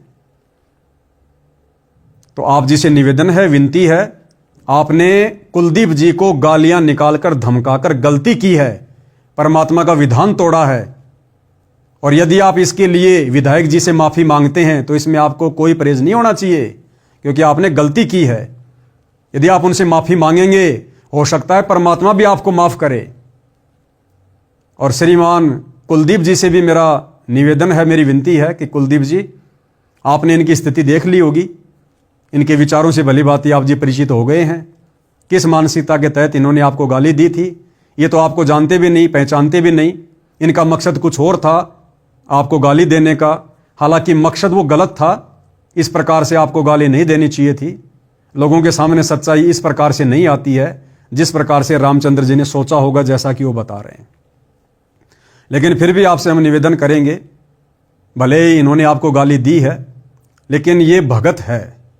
ये उन भक्तों से लाख गुना अच्छा है जो ब्रह्मा विष्णु महेश की भक्ति करते हैं, क्योंकि ये सत भक्ति कर रहा है, सच्चे गुरु की शरण में है। यदि आप इसको माफ कर देते हैं और यदि आप इसकी जमानत, जो भी आपकी कानूनी प्रोसीजर है, आपके द्वारा थोड़ी बहुत ढिलाई बरतने से यदि जल्दी इसकी जमानत हो जाती है, दोबारा अपने परिवार को संभाल लेगा, तो कहीं ना कहीं थोड़ा बहुत जो पुण्य है, जो क्रेडिट है, वो संत रामपाल जी की तरफ से आप जी की झोली में भी डाला जाएगा। बस हम केवल इतना ही निवेदन कर सकते हैं, इससे ज्यादा हम किसी के दुश्मन नहीं, हम किसी के मित्र नहीं हैं। हमने अपनी खुद की मर्यादा बचानी है, अपनी भक्ति करनी है। तो भाई और बहनों, आज की वीडियो में केवल इतना ही। मेरे शब्दों में किसी प्रकार से कोई त्रुटि हो, सभी से कान पकड़ के माफी मांगता हूं। बंदी छोड़ सतगुरु रामपाल जी परमेश्वर जी की जय हो।